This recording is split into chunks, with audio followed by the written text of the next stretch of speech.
for me to wish comrade Chido Onumah at 60 years of age, without going back to when he was barely 20.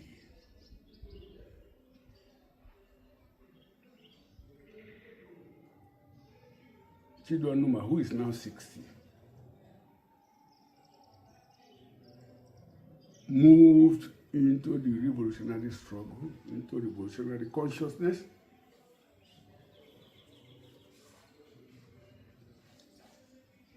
at the University of Calabar,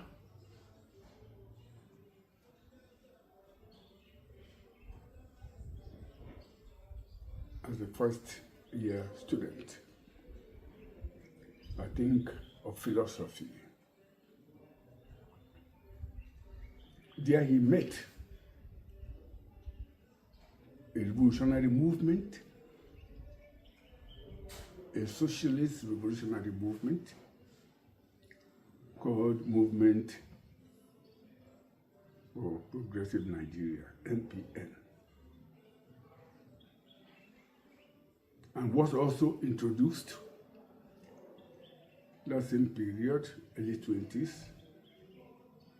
to Marxism, and later on to revolutionary Marxism, when it was becoming easy for anybody whatsoever in the university, becoming a tradition, becoming a thing to be proud of, to be called a Marxist. The tendency which he joined with Comrade Bene and myself laid the foundation in the University of Calabar in the mid-1970s, was still alive in that university. Comrade Kayode Komolafe, KK, was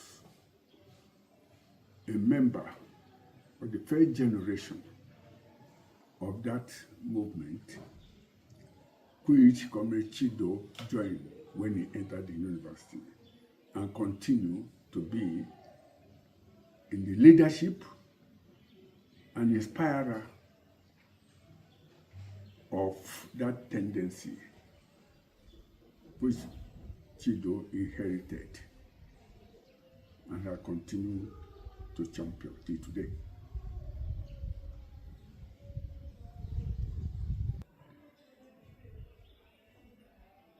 When Comrade Chido came in, I joined it in the early 20s. It is really miraculous for me. Like something moving with the speed of light. Like today, I'm wishing him happy birthday at 60. Comrade Chido is coming, celebrating the age of 60 at the time the leadership of our own tendency of socialist revolution, Marxism, is being regenerated with new leadership taking shape.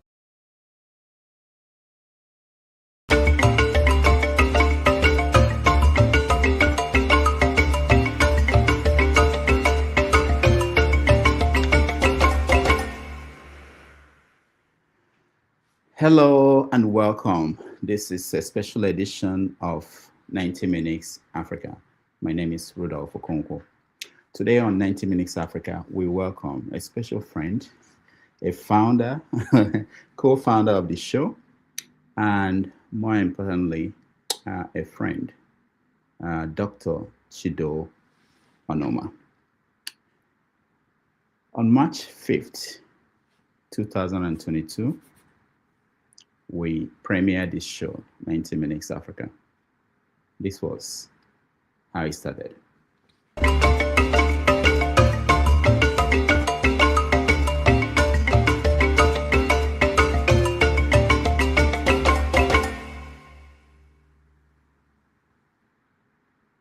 I'm in principle in support of the what is called power shift now, that power should move from one region to the other, and the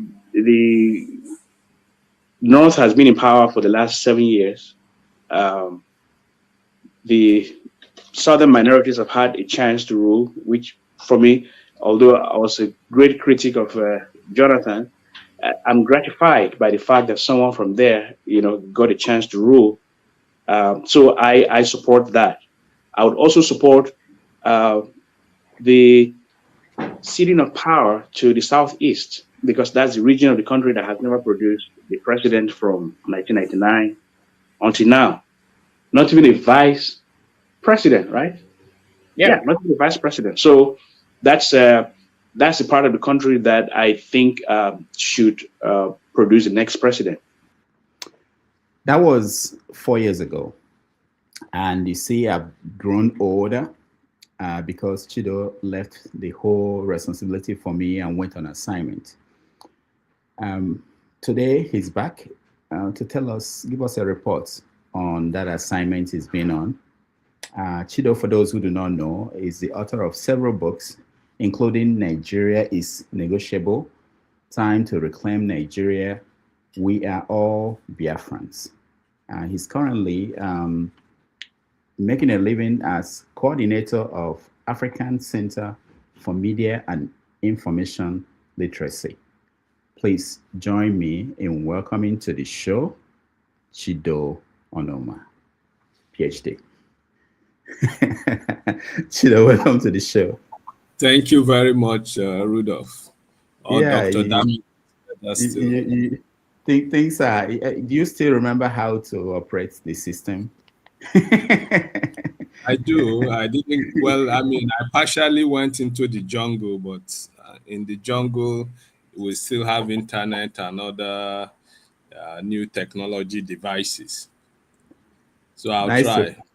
Nice to have you here, and happy birthday to you. You recently celebrated your 60th birthday. Yes, I did. Congratulations. Thank you very much. At the beginning of the show, I played Eddie Manago, my uncle. You are a teacher, and I felt that there's nobody better to introduce you, for him to appear and introduce you to, and wish you a bit. It's a big deal. I remember many years ago at the Guardian, he would walk me down from his office to the gate. It was the biggest honor he could give. He wouldn't even give it to Ganefa or me or anybody, but he will walk you. If you walk, it was like, it was a lot more than giving you money for transport or anything. Oh yeah, he used to give me money every time I go to the office. He would say, I know they are not paying you. I know they are not paying you. Take this 20 naira. And it was big money that time. People don't understand. But anyway, we'll get to all those things and get to your life and everything, what has been going on. But first of all, let me start by saying, you're in Abuja. How is the country? Do we still have a country? Yeah, the country is here. I guess our resilience is seeing us through. Hopefully, we'll continue to march along until that dawn that will bring us the new era of greatness, of a nation of equity and equality that would make us join the ranks of developed nations around the world, countries that whether you're looking at agriculture, they'll tell you, some people, you mentioned Singapore. Was it Malaysia or Singapore that they said came to Nigeria in the 60s or early 70s to take palm kernel? kernel, and today they are the largest exporters of. It's always painful talking about Nigeria because, as you know too well, Nigeria is a nation of great potentials, but we've remained that a nation of great potentials. How do we transform this potential into greatness, into something that benefits the greater majority of our people? Is the main concern, and it's what keeps me up at night, to use your common expression. Yeah, we forgot that long ago. But let me ask you: you've been in this business of trying to find solutions to Nigeria's problems for a long time. Are you not tired? What gives you the energy to I'm, keep? I'm, I'm not. Then you ask yourself, what is there to do? I'm 60. I've been living outside Nigeria for the past 3 decades. 30 years now. I've lived in different parts of the world: Canada, the United States, India, Spain, Ghana, and so on. And there's really no place for me like Nigeria. For others, maybe. I've experienced the best of the worlds around. There is no place like home.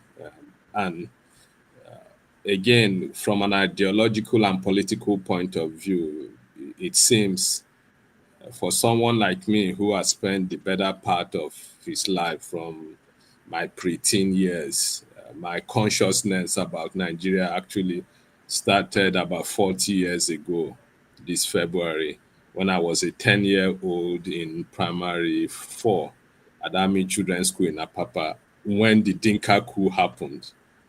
I was in school that morning when the coup happened, and I was in a military primary school. So you can imagine the scenario. Those days we used to go, wake up very early. By 5:30, we were on our way to school because our parents would wake up and start heading out to work and all of that. So the community kids will all walk. By 6, 6:15 a.m., we were already in school. So we were in school when we heard, gunshots. And looking back now, I just finished reading a book by one of the leaders of the coup of 1990 that overthrew or tried to overthrow the Babangida regime, and getting a sense of how this whole military coup business worked. I think the school I was one of the major signal barracks within the state that time, and this was during the period when the military establishment was actually in Lagos, with the seat of power at Dodan Barracks in Ikoyi, Lagos. So as kids, we didn't know what to make. I had friends whose parents were senior officers in the military. We had some of my classmates, their parents were colonels, were brigadier. A few of these my classmates didn't return to school after the 76 coup. And we started asking questions at young people. And of course, a lot of stories around. It was so frightening for a 10-year-old how we were sheltered that day before our parents came to pick us up, kind of pushed the school. For those of us who were in school that early, they just moved us, sequestered us into some room, and it was so frightening. People were crying, they didn't know what to do. I mean, that was the beginning. You have that kind of experience. It doesn't leave you. So for 40 years, I spent my time trying to understand how a nation could go through that. And as I kept studying and looking at the scenario, the election of 79 happened.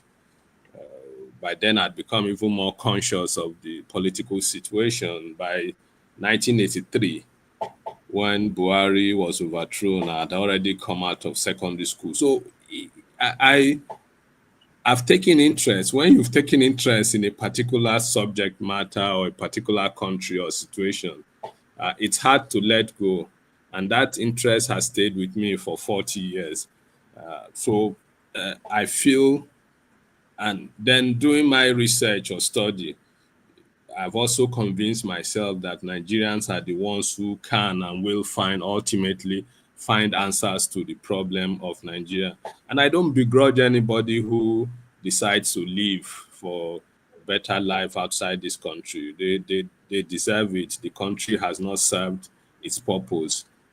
But also for some of us who have taken, beyond passing interest in what happens in this country, it's hard to be anywhere else. Even when I'm outside the country, I think about the country. I worry about the country, and I try to understand what is going on. And maybe at 60 now, I'm slowing down in terms of, as I don't do much writing, and perhaps that also explains why I've been AWOL on this very fantastic show we started 4 years ago. Age is catching up on me. But I think just as I started thinking about Nigeria from my experience in 1976, 40 years down the line, I've also come to the conclusion that some of these episodic comments about Nigeria is not going to solve anything. So whether there is light, there can be light. It doesn't matter under this current structure and way we do things in Nigeria, whether no matter who is the leader of this country, it's going to be difficult. So I've come to the conclusion that there are basic structural deficiencies that Nigeria suffers from, and until we deal with that, we can't get our politics right. We can't get our democracy. I hear people say, "Oh, democracy is not for us. Democracy is not for the black man." There's nothing wrong with democracy if we define democracy as the rule of one person, one man or one woman, one vote. So to that extent, as far as I'm concerned, there's nothing wrong with democracy. You can have socialist democracy, you can have capitalist democracy. So in your American, your capitalist democracy, it's money that rules. Even though you guys pretend to say one man or one person, one vote, at the end of the day, for you to run for Senate in the United States, you have to have billions of dollars. You have to have the military industrial complex behind you. You have to have all kinds of group, but you claim, you pretend you are a democratic nation. So for me, the challenge is not democracy. The challenge is the structural foundational imbalance. And how do you restore that? Looking at both the military, political, and social upheavals in this country, I've come to the conclusion. I think one of your guests, somebody like Shuore, has repeatedly emphasized this, that it's only a revolution that can bring us anywhere close to restructuring or getting that structure right, that can then begin the process of building a modern egalitarian society. We can't find the answer in party politics or election. Whatever is happening now, if you read the book, The Psychology of the Nigerian Revolution, almost all the things that we see today, whether what is happening at the executive level or the legislative level, were things that happened, in since the beginning of time in 1959, the first so-called national election we had in 64, and so on. Nothing has changed really.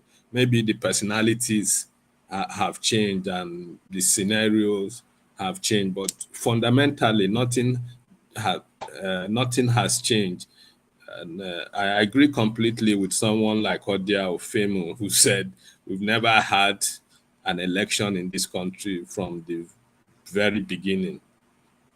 So I don't want to pay too much attention to those issues or topics, because the more fundamental thing of fixing the country, the structure of the country, explaining why certain things are the way they are, whether it's in the control of resource, and so on, whether it's in the number of representation of certain people or the fact that certain regions feel alienated or feel marginalized, and all those things are, for me, that's the conversation that should be going on now.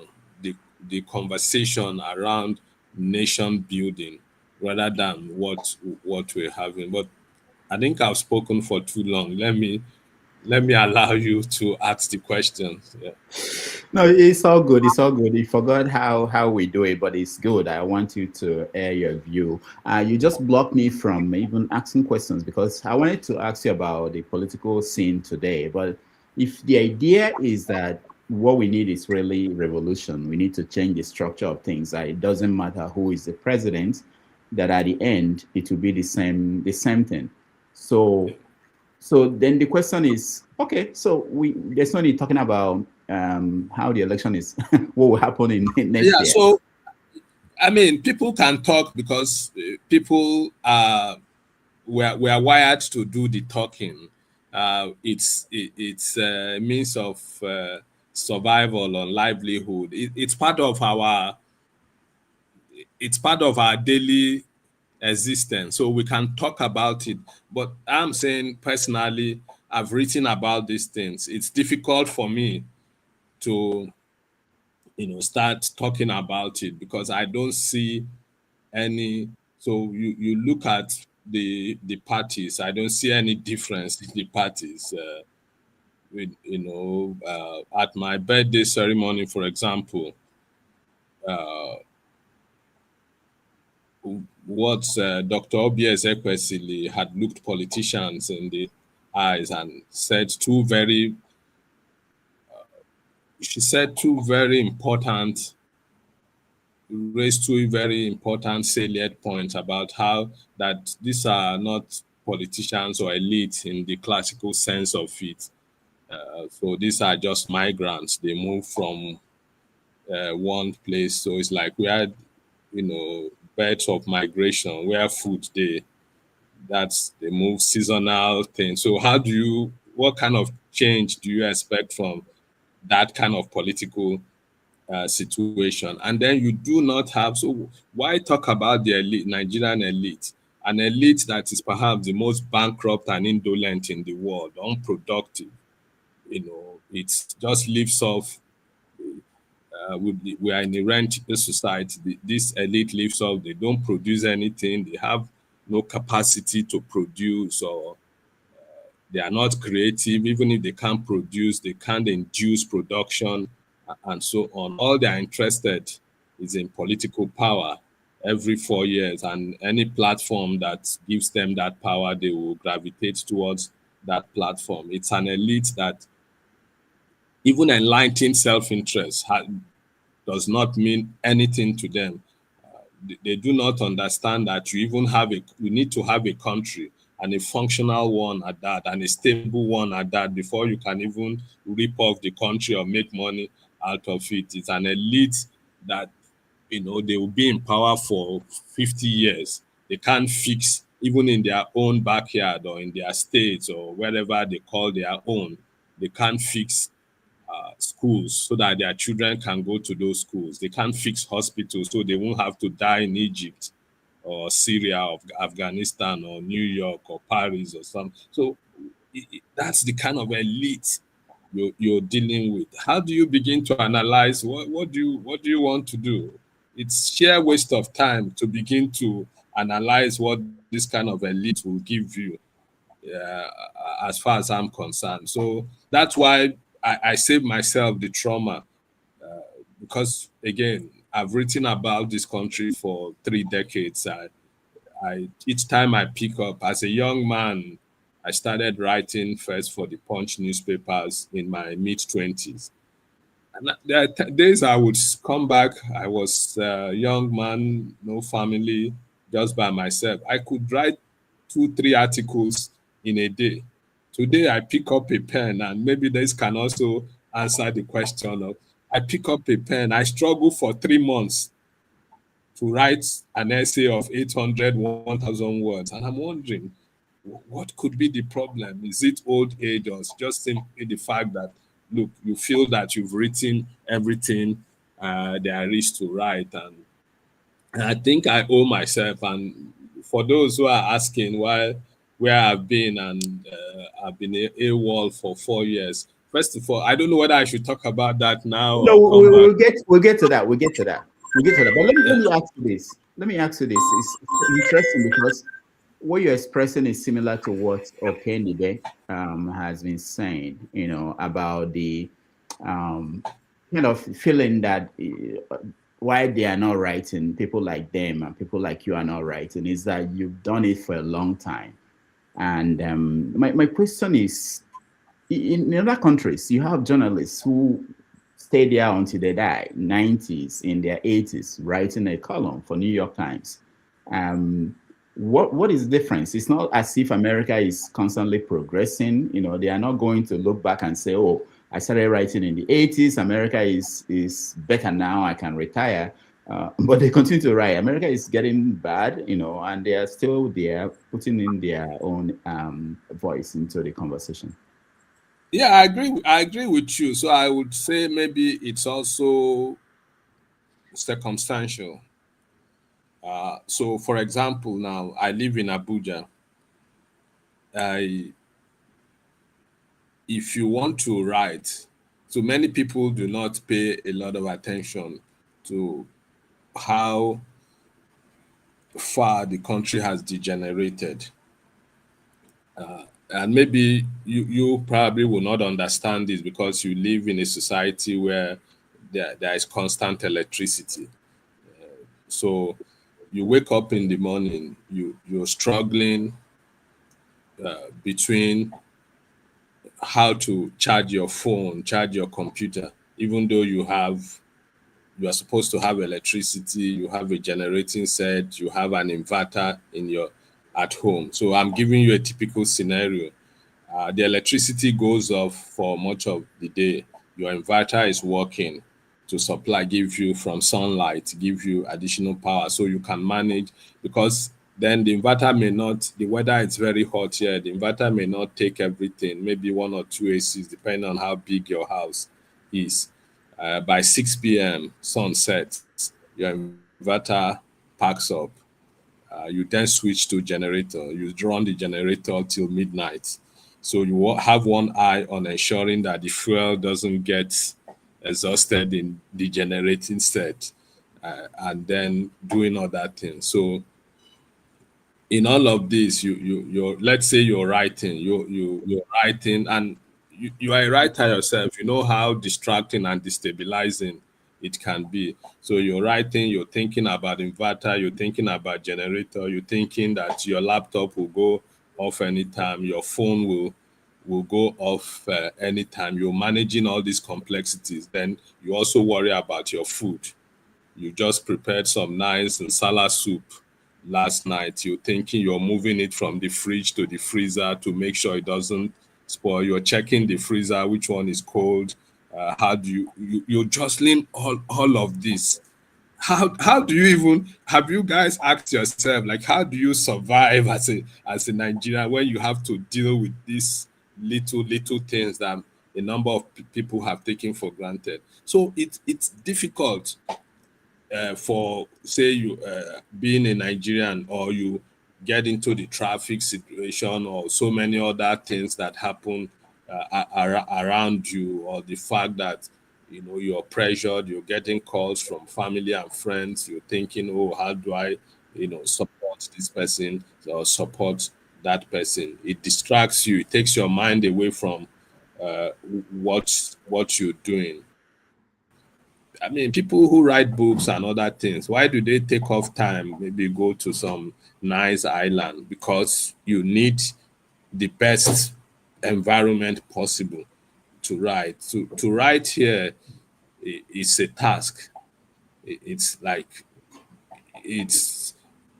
you're doing manual labor, literally using your shovel and axe to dig the ground. That's what it means. And I praise those who continue. There are a number of the number of writers out there who have written for many years and continue to write.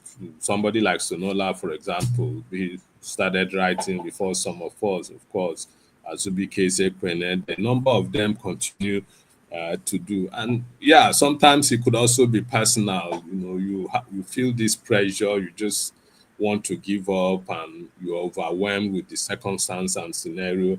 But that's not to say you've given up on the country. When every now and then you talk about the situation, I'm on your show now. You saw how tough it was even getting on the show. So what I've decided to do in the last few years was really to put, instead of just doing these weekly columns, because I've then come to this conclusion that there are certain basic things that need to be put in place or done for this country to move forward. So I'm trying to put that together into a book. And it's been a struggle for me. I think after, if I manage to finish that book, I don't think I want to do anything serious about Nigeria. Like, I've laid bare what I think and what I know based on. So what I've also done is spent the better part of the last 3-4 years doing a lot of reading. I've read some of the best book I think people should read about Nigeria. For example, I've read the book about what's it called? I talked about the psychology of the Nigerian Revolution. It was written in the 70s by one radical lecturer from the University of Lagos. I've read the book by Formation by Feyi Fawemi and his friend. There is the book My Life by Sir Amadu Bello. I think every Nigerian who is able to read and write should read that book, because it's at the heart of understanding why we are where we are today as a people.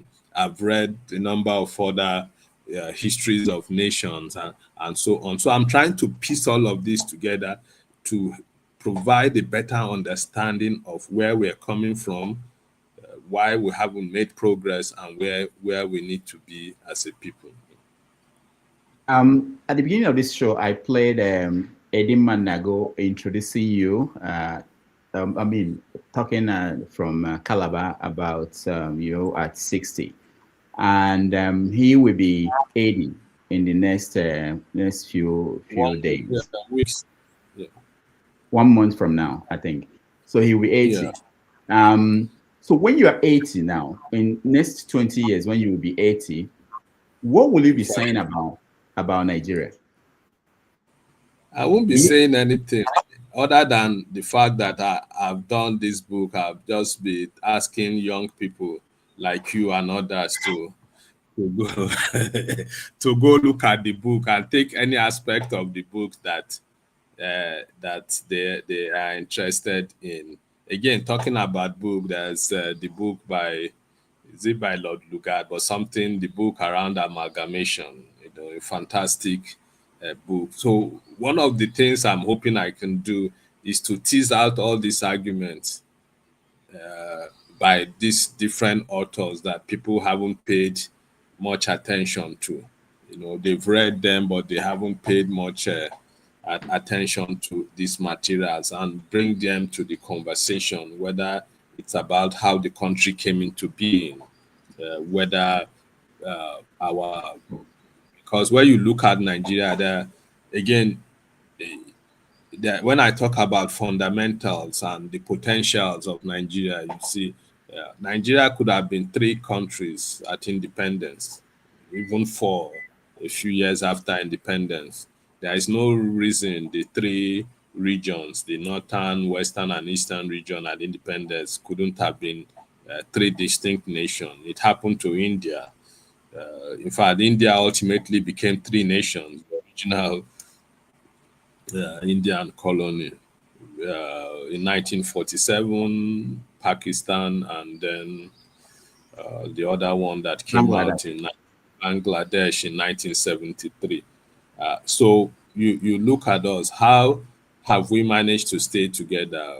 How did we decide to stay together? If we decided to stay together, why haven't we been able to function effectively once we agree to stay together? So for me, I hope I live up to 80, and I think I most likely would consider the fact that my father will be 96 in August.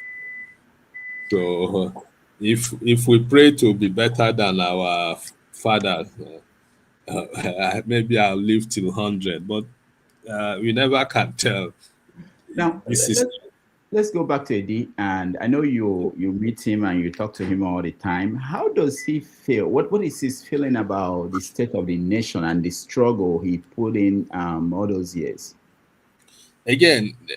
I'm happy you brought out Comrade Eddie's intervention. He also the same thing. I was talking to, I don't remember exactly now, either the son or the daughter now, about, like, so to tell you how depressing the situation can be. And I hope I don't get to that stage. I'm just 60 and I'm talking about feeling alienated in terms of my interest in, not my interest in Nigeria, but writing as much as I would ordinarily want to about the country. Eddie himself has stopped writing. The last thing he wrote was, I think, when his lifelong partner, Comrade Bene Madunagu, passed in November. She passed in November 2024. She was buried early last year. I think Eddie wrote sometime last year about her. Since then, he hasn't written, even when his close comrade and friend, Professor Biodu Jeyifo, passed, it was hard to get him to even pen a few paragraph of Tributes. tributes to him. The same thing for my birthday. Understandably so, age, you're fatigued, but even on the other aspect of getting tired of talking about the same thing, you've been talking about this for 50 years. Nothing has changed.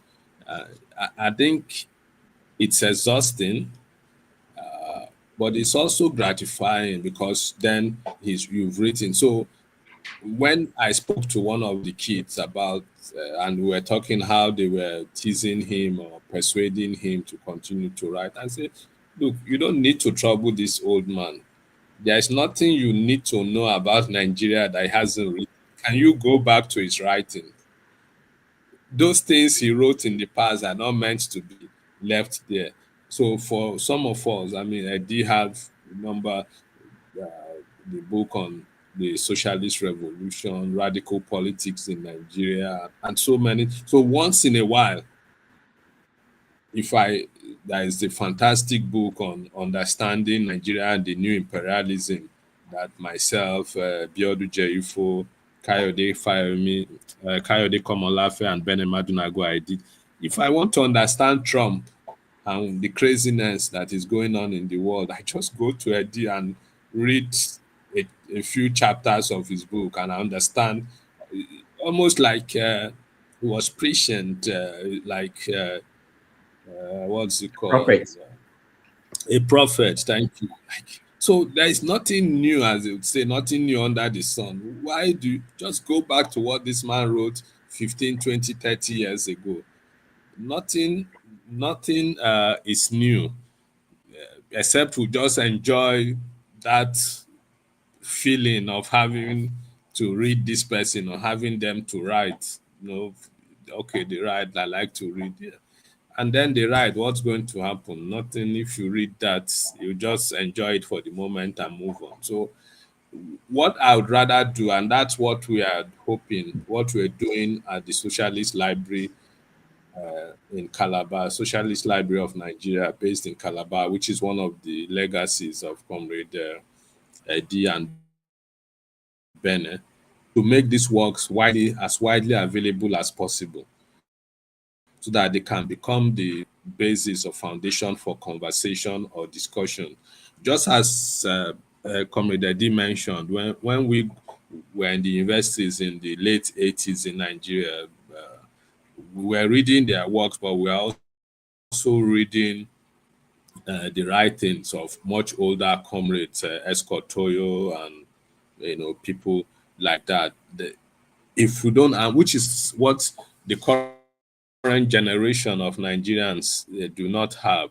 So you go to school, you're confronted the very moment you enter the university. It's the student, what's it called now? The religious unions that will confront you first and give you their tracks, and like nobody is welcoming you with some political, ideological, or social materials to read and understand your environment and why we need to change society the way it's presently constituted. So for me, the task really is to bring back these ideas, bring back these thoughts, and use them in analyzing the current situation.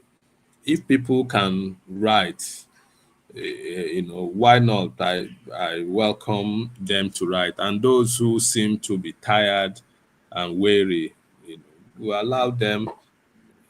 It's all part of the writing process. Sometimes you just want to give up, you just get tired, you're fatigued, and all of that. It could be for personal reasons, health, social reasons, family reasons, all kinds of reasons. But it's always good and refreshing when you know that you can go back to the works of these people and see what they've done in the past and bring it to bear on the current situation.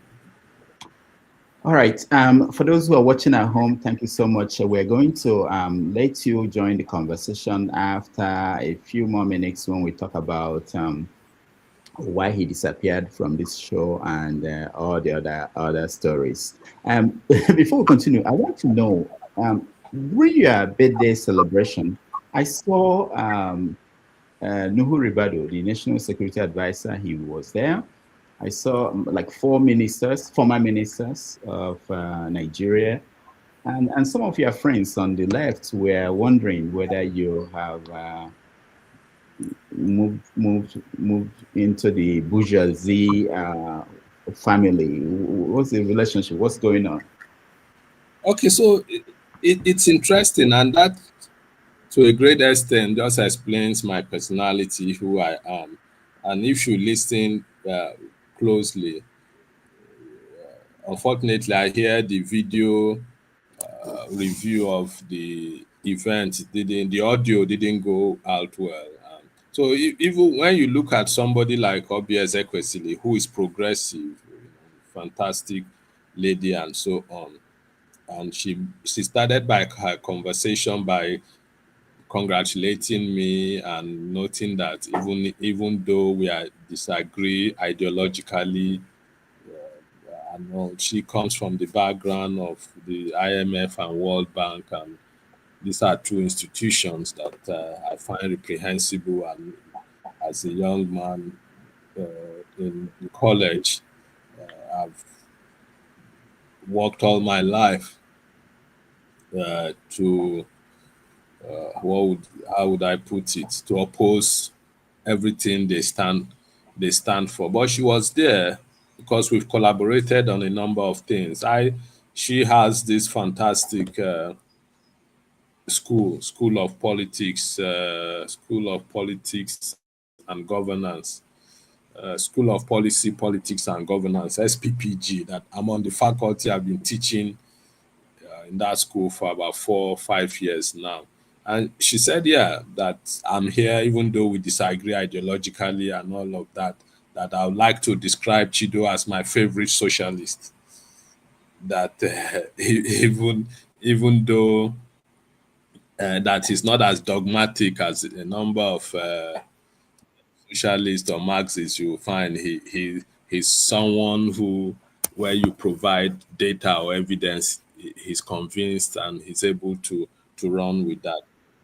I mean, this is just one person's opinion, but just to answer your question directly, a number of the people you saw there are friends that I've known for decades. So Kayode Fayemi, for example, he's just a year or close to a year older than me. When we were in our 30s, we worked closely with Wole Soyinka. We were in the front lines of the anti-Abacha struggle. And the fact that he later became a big man, governor, minister, and all of that hasn't changed anything.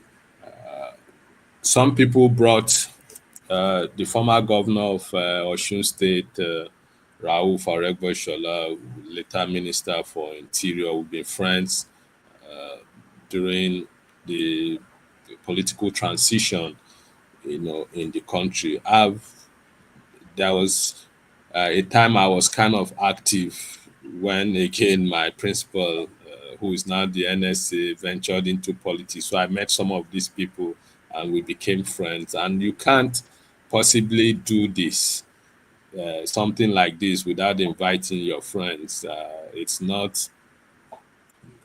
So we had a symposium, we had a topic. It had. I made sure that going back to the issue I talked about at the beginning of the conversation, that what I feel that this is what ails Nigeria, what we need to do or fix for the country to move forward, which for me is the whole idea of formation or nation building.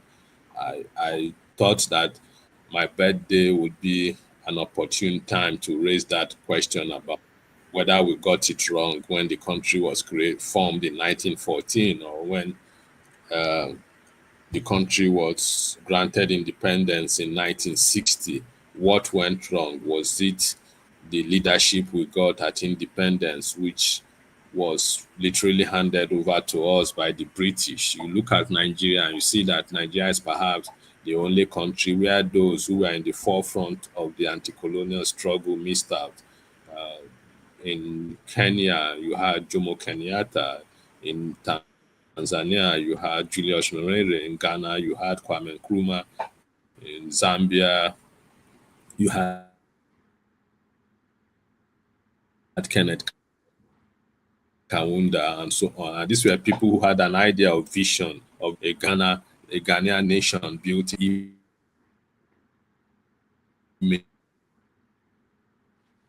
So I wanted to stress that point, and anybody who found that comfortable to come was free to come around and share their thoughts and ideas, whether you are a bourgeoisie, whether you are an elite, whether you are a proletarian or capitalist or Marxist and so on. As long as I wasn't going to shy away from what my beliefs, or just use my occasion as for merrymaking and all of that. I wanted to, literally start a conversation that this is what we need to be talking about. And if you felt comfortable, at the end of the day, this country belongs to all of us. Whether in your family you have all kinds of character. I mean, you are a capitalist and you are my good friend. I'm running this show with you. I have my younger sibling in the US at the how do you be the belly of the beast, so to say, where you talk about capitalism. You can't. What do you do with them that, oh, these people are not Marxist or socialist or progressive, therefore they can't. So I set the agenda, and if you are comfortable with the agenda that I've set, you're welcome to be part of this process. That's the way I see it. So you essentially, your prescription is that there has to be a revolution for Nigeria to go anywhere. And I'm sure that was what Eddie Manago and his group of his era talk about, that will be the best solution.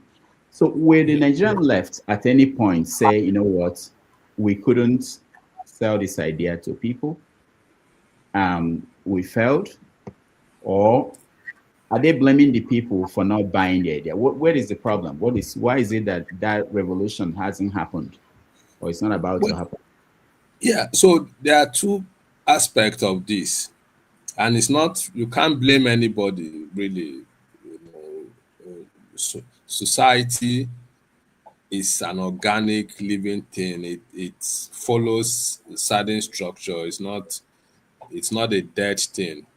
So I look at people who say, "Oh, Marxism is dead or socialism is dead," and I'm wondering, have we been able to solve 1/4 of the world's problem? There are millions, if not billions, of people who go to sleep every night without food in a world where food is being discarded and thrown away or destroyed, and all of that. People who do not have access to potable water, shelter and accommodation in a world where a few people control billions and billions of dollars and so on. And in a society or a world where people will go to war because they need to sell arms, they need to sell ammunition, they need to all these things that the military industrial complex is churning out every day. They have to.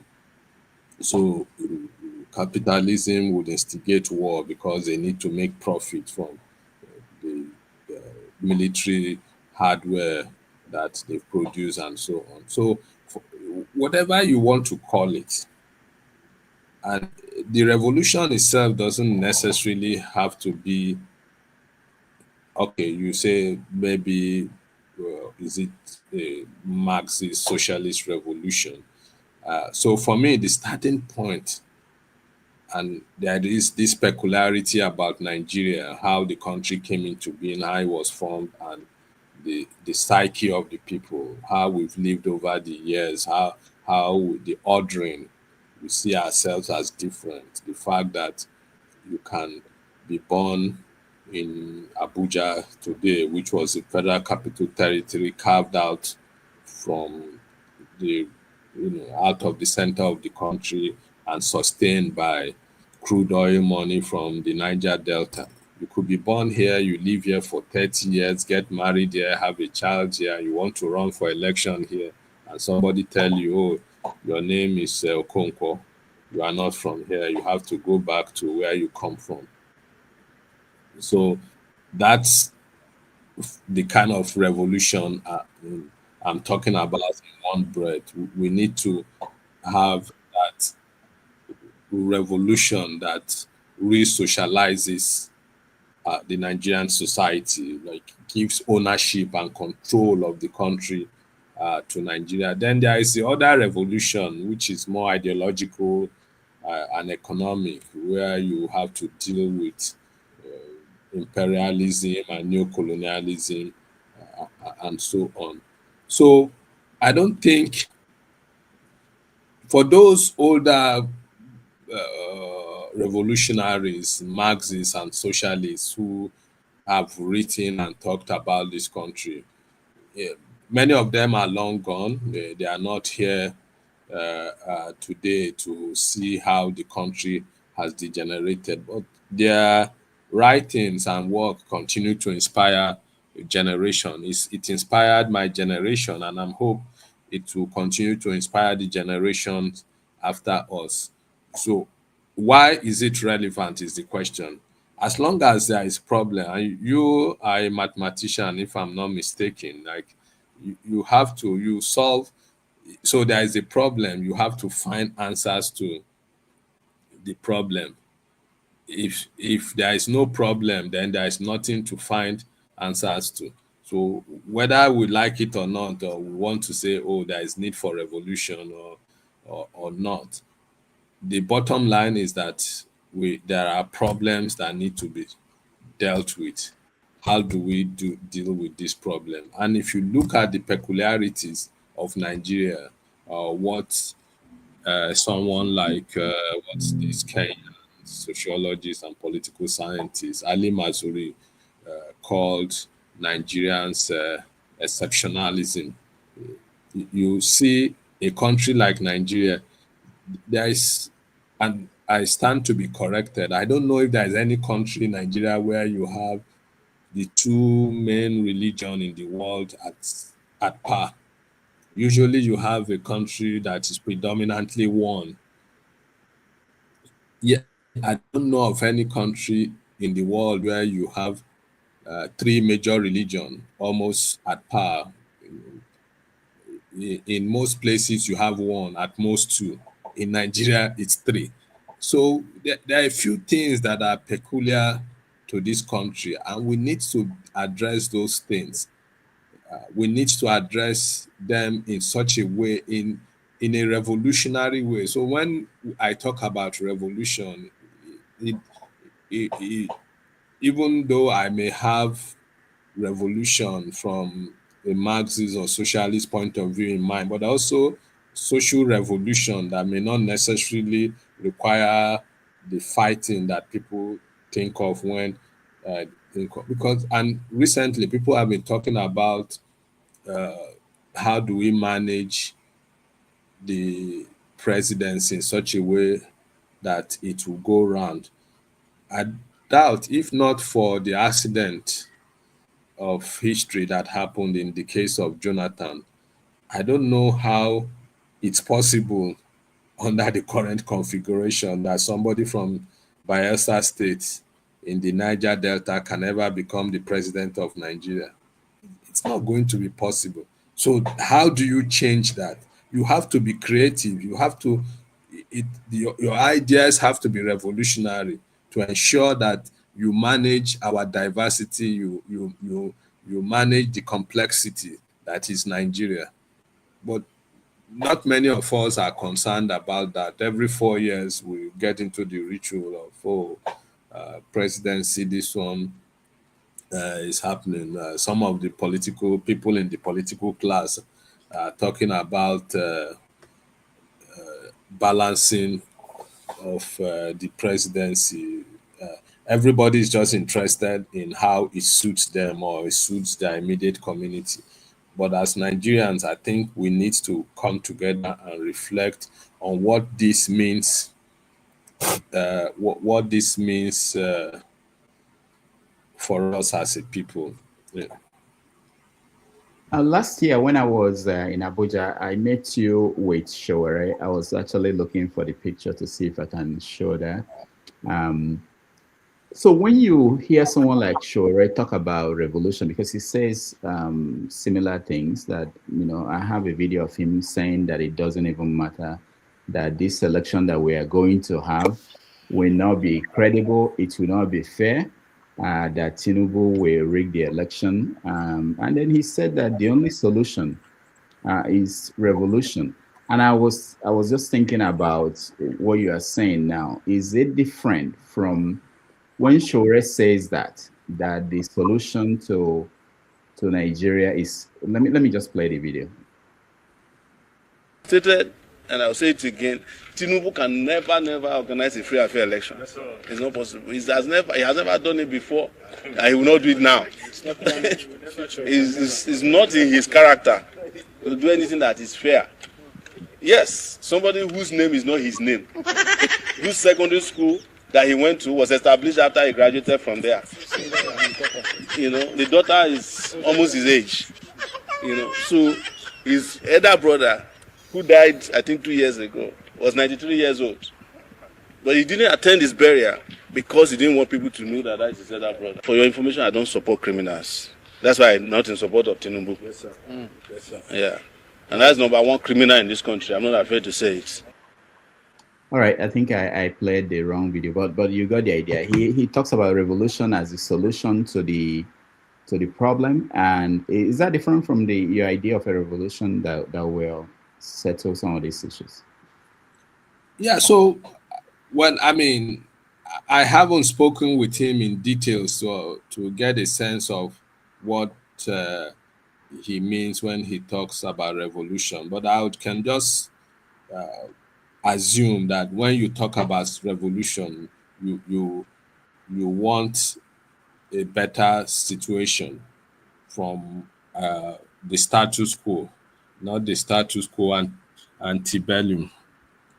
You want a better solution from the current situation. So the revolution can be political, it can be social, it can be economic, it can be a lot of things. So yes, I share that sense that the revolution, because those who control power and controlled it from independence and they have manifested themselves. So yesterday, for example, I was part of a program to honor Dr. Noah, the cardiologist and military historian, I think, who died in 2021.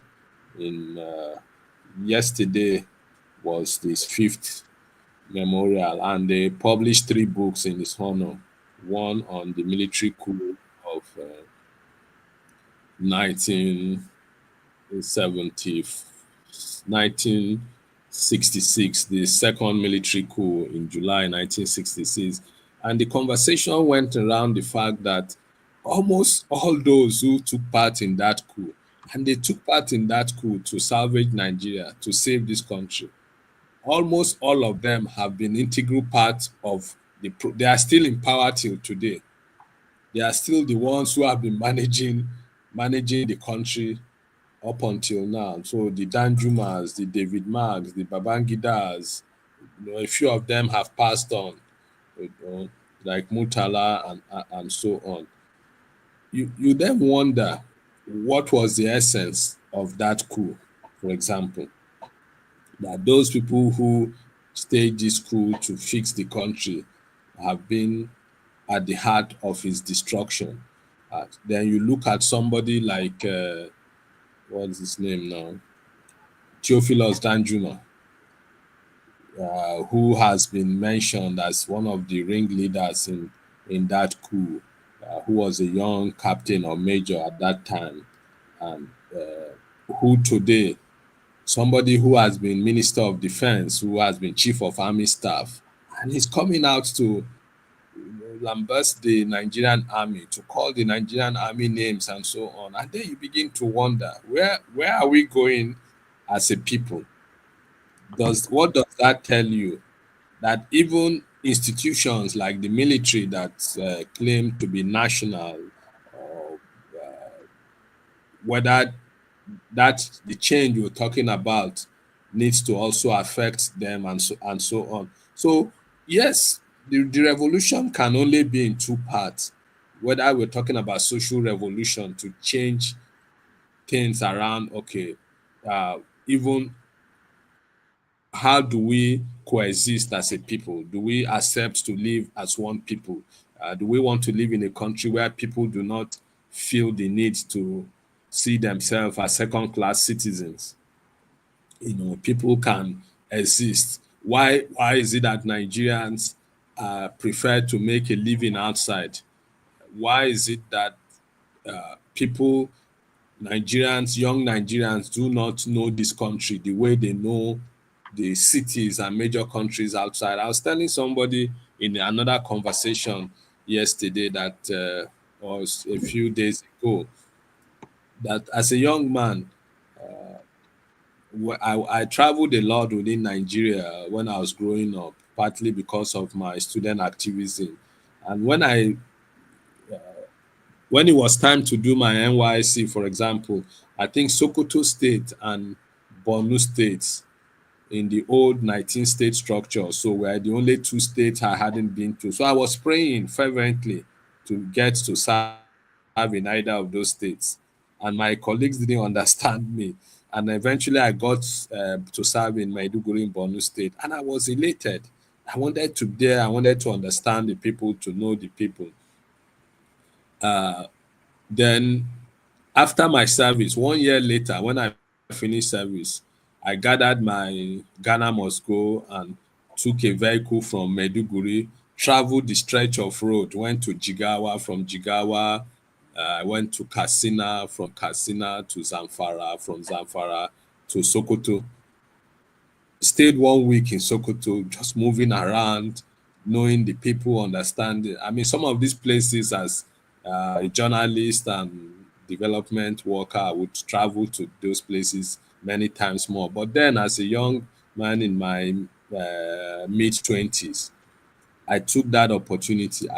When I spent 1 week in Sokoto, I traveled back from Sokoto, took a bus, went to Kebbi, went to Niger, from Niger went to Kwara, from Kwara went to Lagos. And I could beat my chest and say, look, I've traveled to every nook and cranny of this country. I understand a bit of this people. I know who's nobody can venture into that kind of thing. Partly because you don't have the resource, partly because it's dangerous, partly, and so for so many reasons. How do you have a country that you can't even move to the next? So do we have a nation? Do we have a country? People travel. For those of you outside, you can decide to pack your load tomorrow from New York and go to California. You are a fucking black man, pardon my language, from a third world shithole country in Africa. You made a life for yourself in New York.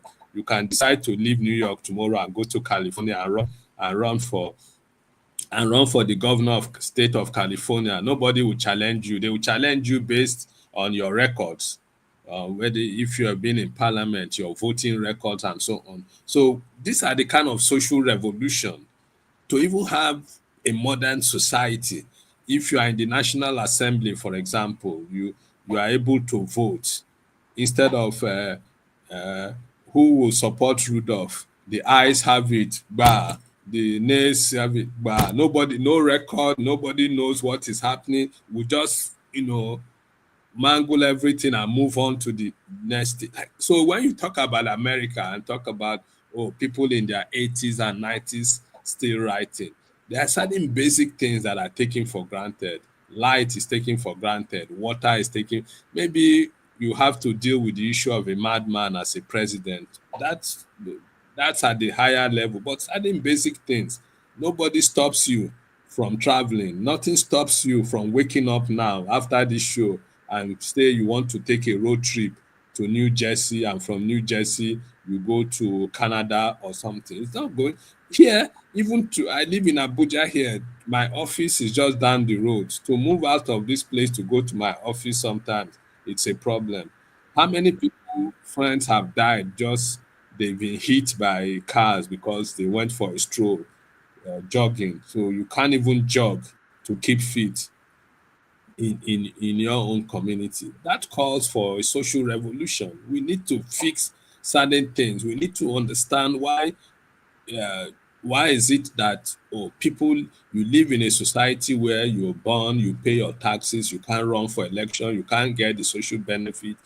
You live in a country where, even though you are from Zamfara State, supposedly, but you were born in Lagos State, you went to the best primary and secondary school in Lagos State. When they are going to judge you for JAM, they are going to judge you based on 10 marks over 400 because you are from Zamfara State.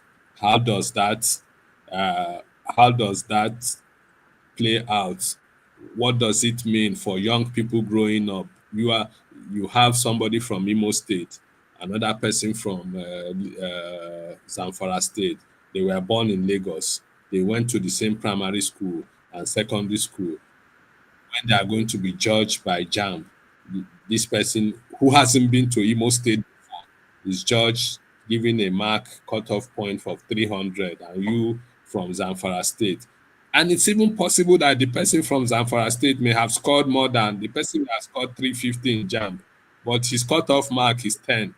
Because so these are some of the points that we need to debate, conversation, and this is at the level of that structural change, social revolution. Then we can get into the deeper economic revolution in terms of how do we restructuring not just the structure of the country, but also issues around the economy, wealth distribution, ownership, and so on. A country where individuals will wake up and own oil block, and then they can do whatever, they can decide to sell it off and become some of the generals in the army as one of the richest people in the world today. In a society where you are in the military, you may need to change your name or religion to fit in, and so there is a lot wrong with us as a people, and it's not just about politics. We haven't really started.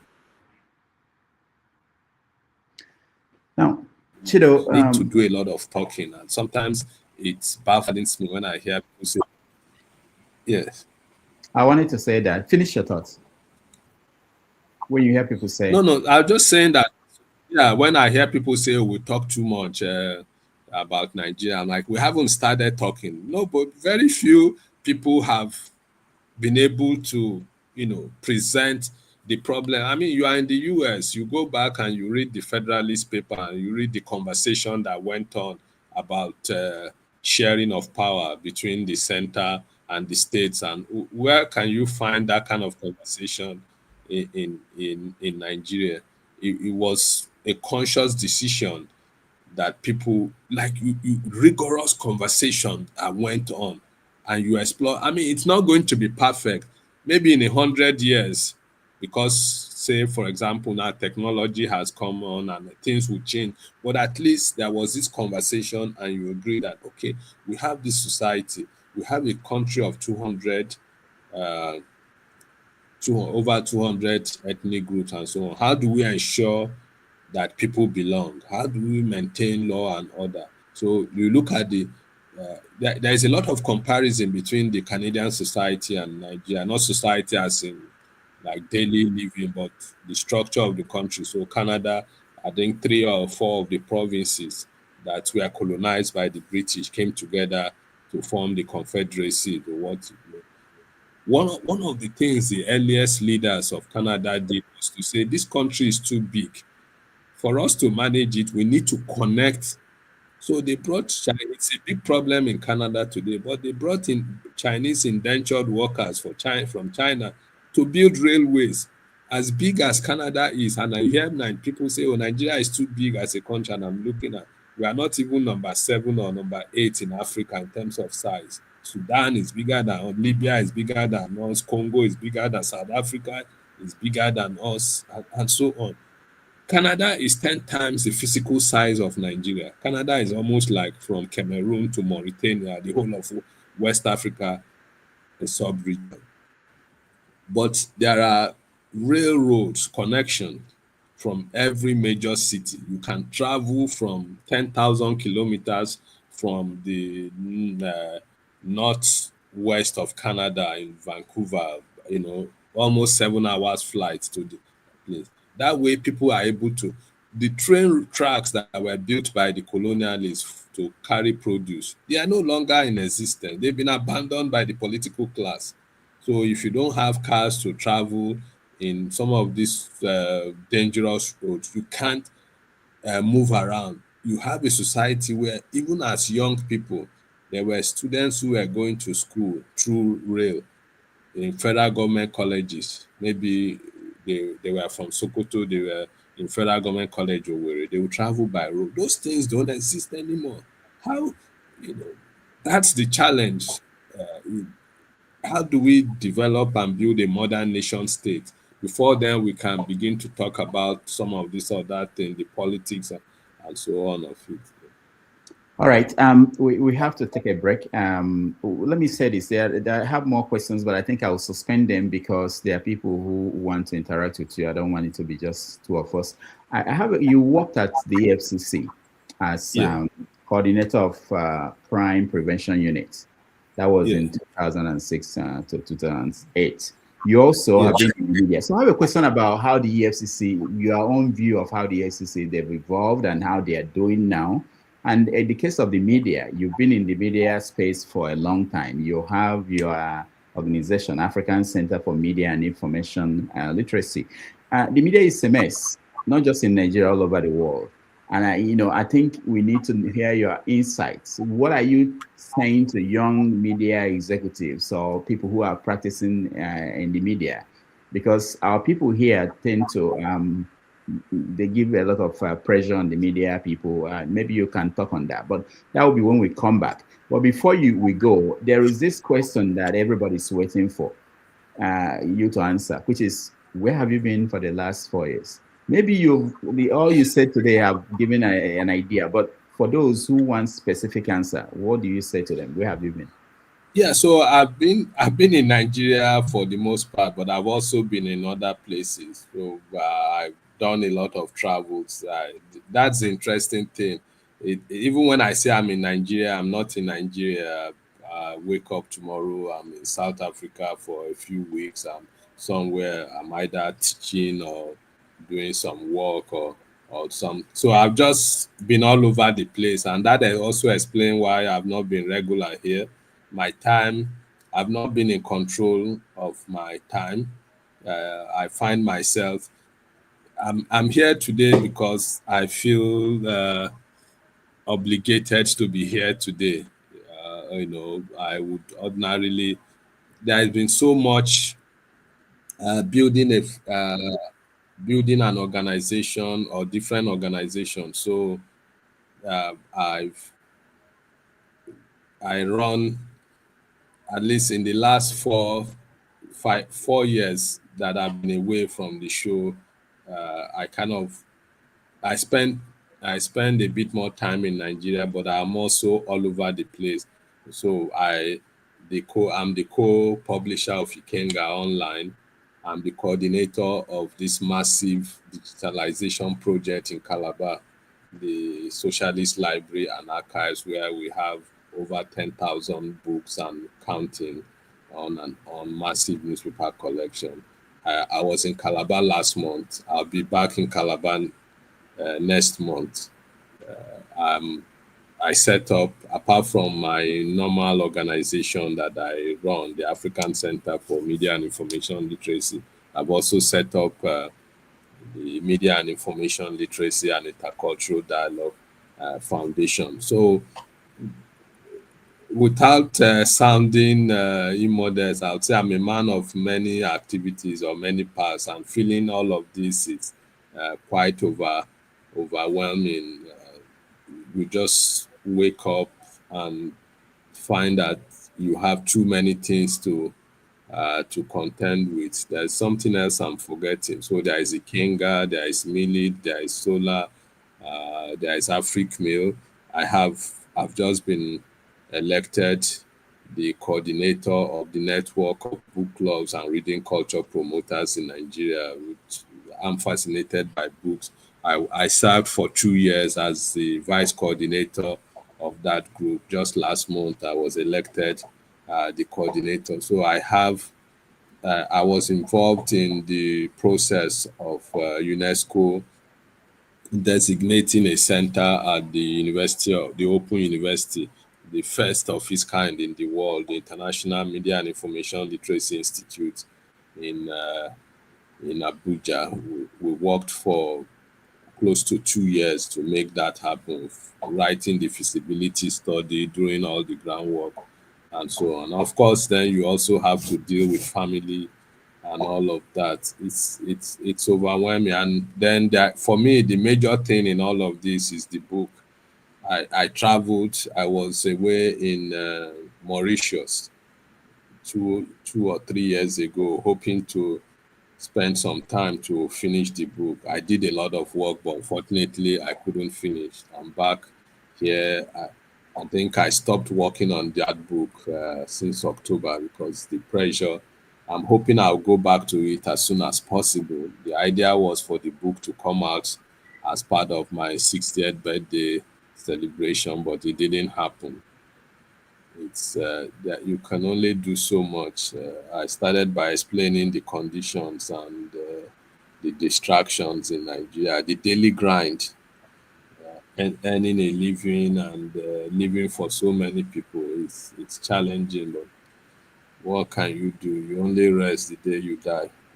All right, let's take a break. When we come back, we continue the conversation. Our people in the studio will join us and welcome you back to 90 Minutes Africa. Thank you, Chido.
are not told in a day.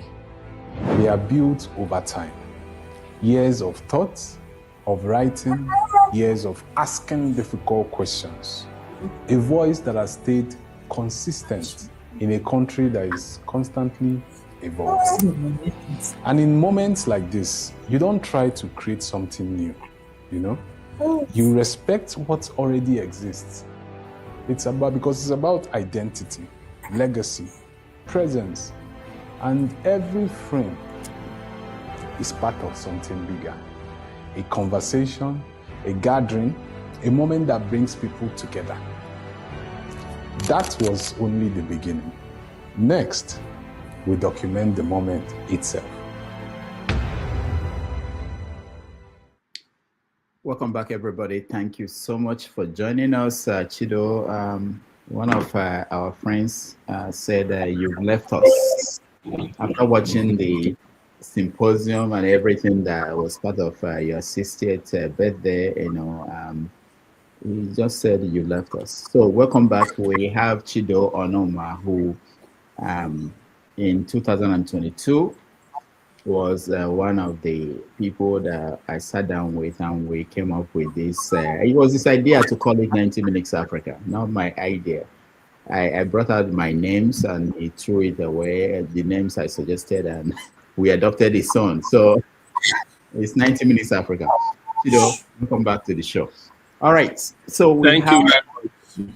A lot of things have changed since the last time you were here.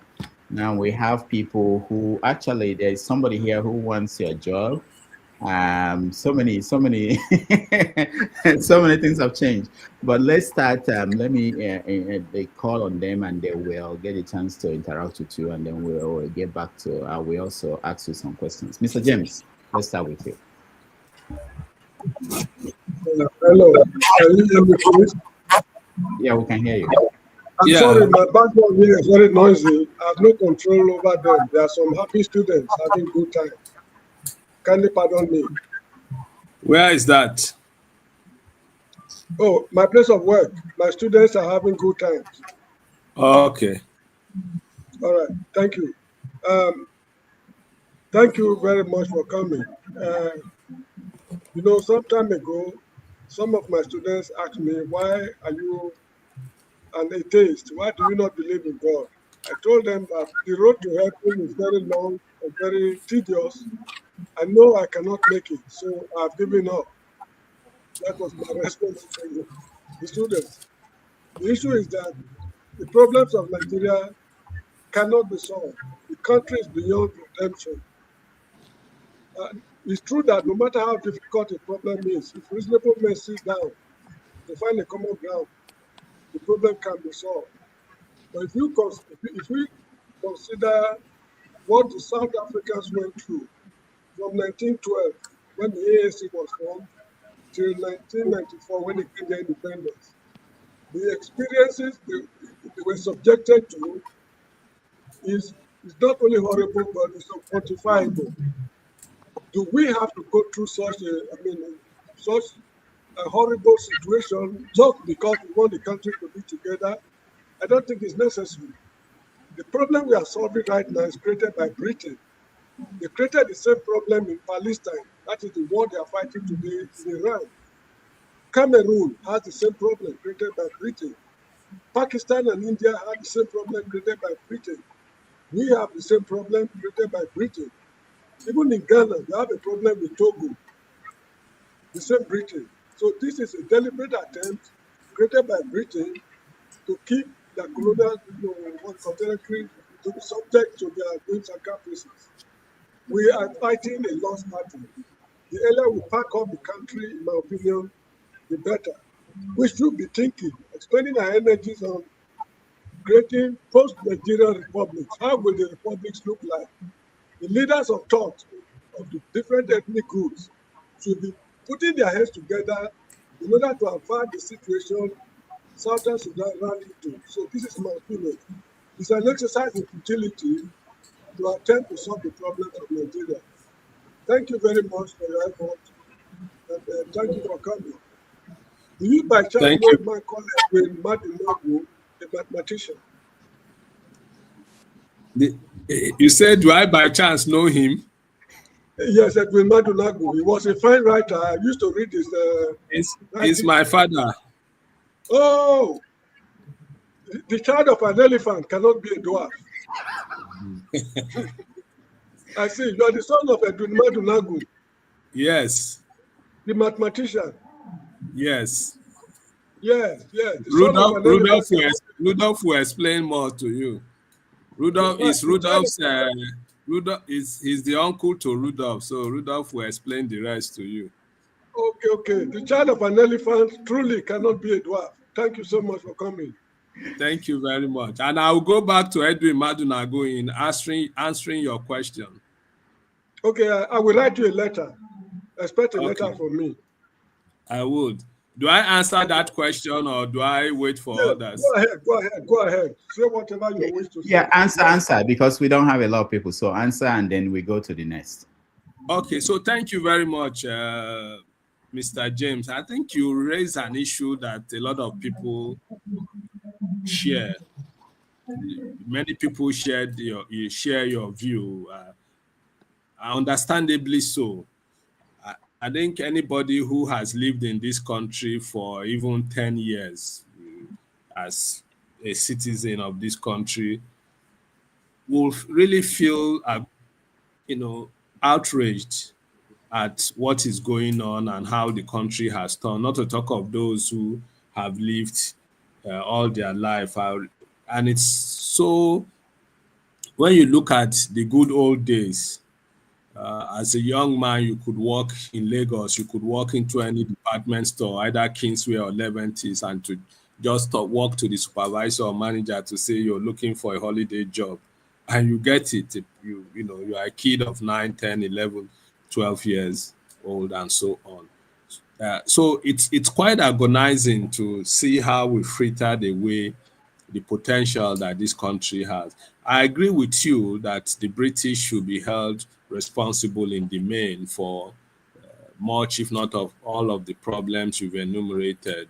We know the problem everywhere they went to. We know the problem they created in the Indian subcontinent and so on. It's still lingering up until today in Kenya, in Ghana, everywhere they went to. I mean, that's the nature of the beast. That's the nature of colonialism. But then you can also ask yourself how well somebody like you understand this thing, the ruling class, the elites that have led us since independence. Is it that they don't understand this and then know that we need to do better? How do we extricate ourselves from this mess that the British handed over to us? And that was the import of the conversation we had during the birthday symposium. I was saying it's the challenge of Nigeria, the challenge of 1914, what people call forced marriage. And I'll go back and answer and say, look, nations come into being and go out of being. There is no specific way in which each nation comes to being. Nations come to being through war, through conquest, through amalgamation, I spoke about Canada, for example. Canada is a country many Nigerians want to go run to and live and so on. If you look at the historical evolution of Canada, it's no different from Nigeria. Just as you had 3-4 regions that were colonized by the British, that was exactly what happened in Canada by 1867 when the British left, and these 4 provinces came together and formed the Confederation of Canada and began to expand and acquire land. So these 4 regions were in the Toronto, what you know as the Toronto area today, and they began to expand up until the the Pacific Ocean, that today Canada is the second largest nation in the world after Russia. You need about 1 week of travel from coast to coast, from the Atlantic to the Pacific Ocean. So we missed it. Yes, the British brought us together and the keynote speaker during the symposium in Abuja on last Friday highlighted and emphasized that the British brought us together basically for pecuniary reasons, and they manipulated everything from census to election to politics to suit their whims and caprices and all of that. And unfortunately, the quality of leadership we had at independence did not know how to create Nigerians out of the new nation that the British handed over to us. And fast forward to 2026, we are in the mess we are today. But for me, the solution doesn't lie, because it's a difficult solution. So you look at a state like, say, what's it called, Somalia, how close-knit the Somali society is in terms of religion and culture. Yet they are still fragmented and fractured, fighting. You have warlords and communities, not to talk of a state like Nigeria. And I started this conversation by noting that at independence, just like it happened in India, where in 1947, India gained independence, Pakistan came out of that, subsequently Bangladesh in 1973. We could have been 3 nations or even 4 at independence. Maybe that would have solved a lot of problems. But we didn't. We moved on to independence, agreed that we're going to run a federal republic, and then the military coup of 1966, January 15, happened and destroyed everything. And since then, we've been scrambling to refederalize, to organize our society on the Verdi foundation. There is nothing peculiar about Nigeria's development. A lot of the countries around the world, whether you look at Southeast Asia or South America, where the military also, in places like Chile, where you had Pinochet and others, what military rule did, and that's to tell you that the military should be held responsible for as much as we want to hold our politicians responsible, we need to hold the military class responsible for the mess we are in today. So in 1966, when the coup happened and then the military took over and changed the configuration of the country from a federal republic to a unitary state with command and control at the center, they not only destroyed the configuration, the structural makeup of the country, they went beyond that. So unlike other places around the world where the military took over, what you could accuse them of human rights abuses, of corruption, of mismanagement, of bad leadership, and so on.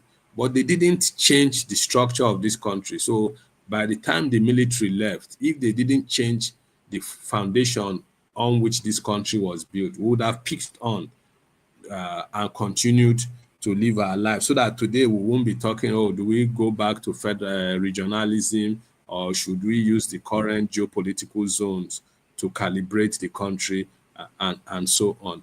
The point I want to make is that it's unfortunate, but that's the reality. No matter how much we fantasize about breaking up Nigeria, it's going to be one of the most difficult, if not impossible, thing to do. Because Nigeria has evolved since 1960. There are Nigerians now, people who do not have affiliation to any particular religion, ethnicity, or group, who have mixed. And when I talked about going back to my ideological father, Edwin Madunagu, and in answering this question, and I talked to Rudolph much earlier in this program on why, when you say people have stopped writing, I say there's nothing new to write about. Everything that is happening now has been analyzed in the past. We only need to go back to the past and see how it's the kind of bearing it has to the present. So Edwin Madunagu uses the wall analogy to try to help us understand Nigeria today vis-a-vis the way Nigeria was in 1960. You say, okay, when you build a wall, so you can describe Nigeria as a wall. In building a wall, you have to have water. You have to have concrete, cement, sand, and everything. The water, the cement, and sand all make up the different configurations of the Nigerian society. and you put it together, it becomes the plaster the thing you need in building a wall. You would agree with me that when that wall collapses, you can never get those ingredients you used in building that wall in their original state. You can't get the water from it. You can't get the sand from it. You can't get the cement from it. You can't get the concrete from it. That's where Nigeria is now. Nigeria has mixed so much. So for some of those who talk about Biafra, for example, who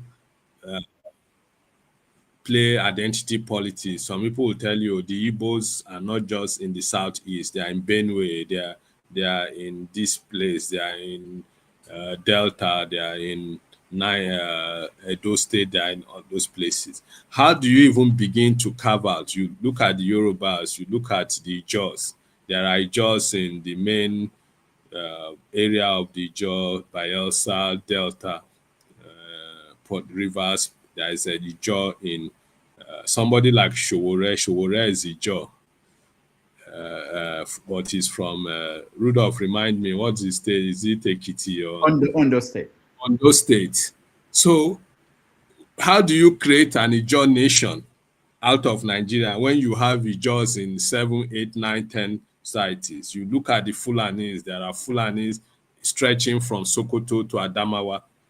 How do you build a Fulani? Is it a Fulani nation you want to be? So, for me, I'm open to ideas and creative ways of finding answer to the Nigerian conundrum.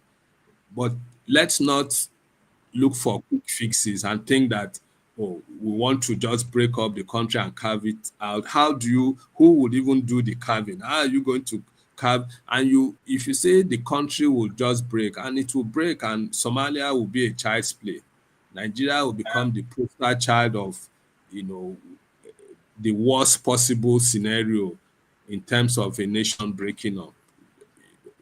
But we do not want to have that conversation so that we can arrive at a common formula that is acceptable, if not acceptable to everybody, at least to majority of Nigerians. All right, thank you, Chido. Thank you, James. My darling Ovie, is that you? Yes. Yes, I am.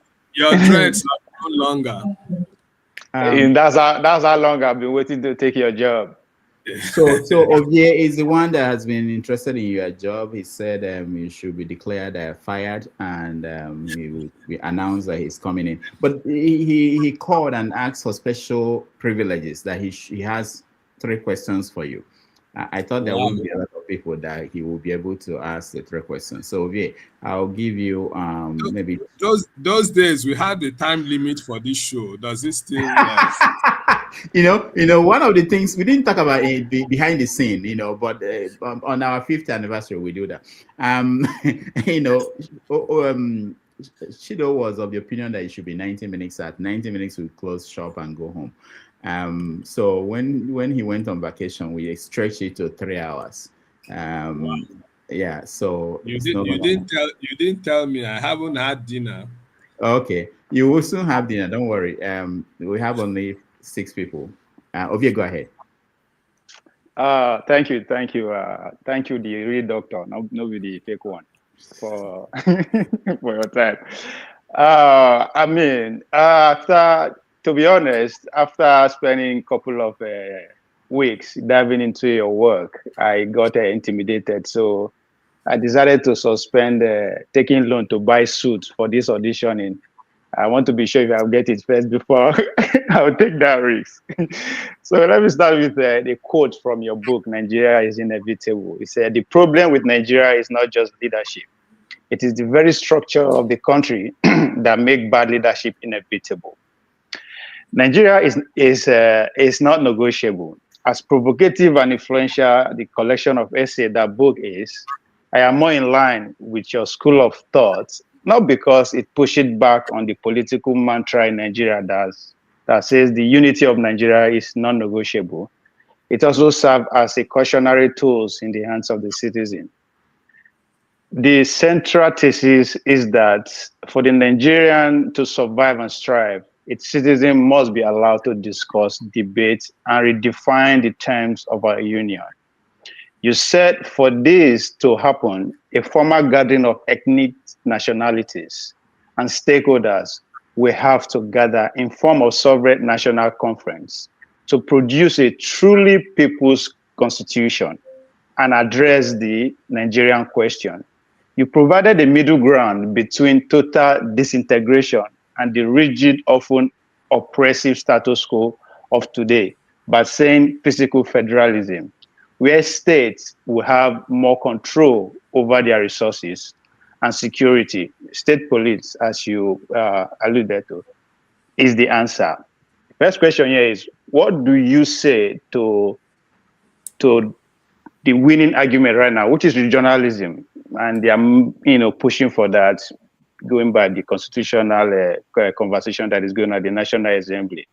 So I usually stand on the state, the dichotomy, having more power, or you are actually losing ground to the regional conversation.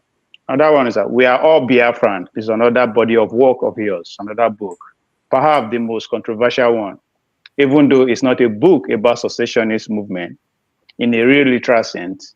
Rather, you use Biafra as a metaphor for systematic marginalization and structural failure experienced by almost every Nigerian, regardless of their ethnicity or religion.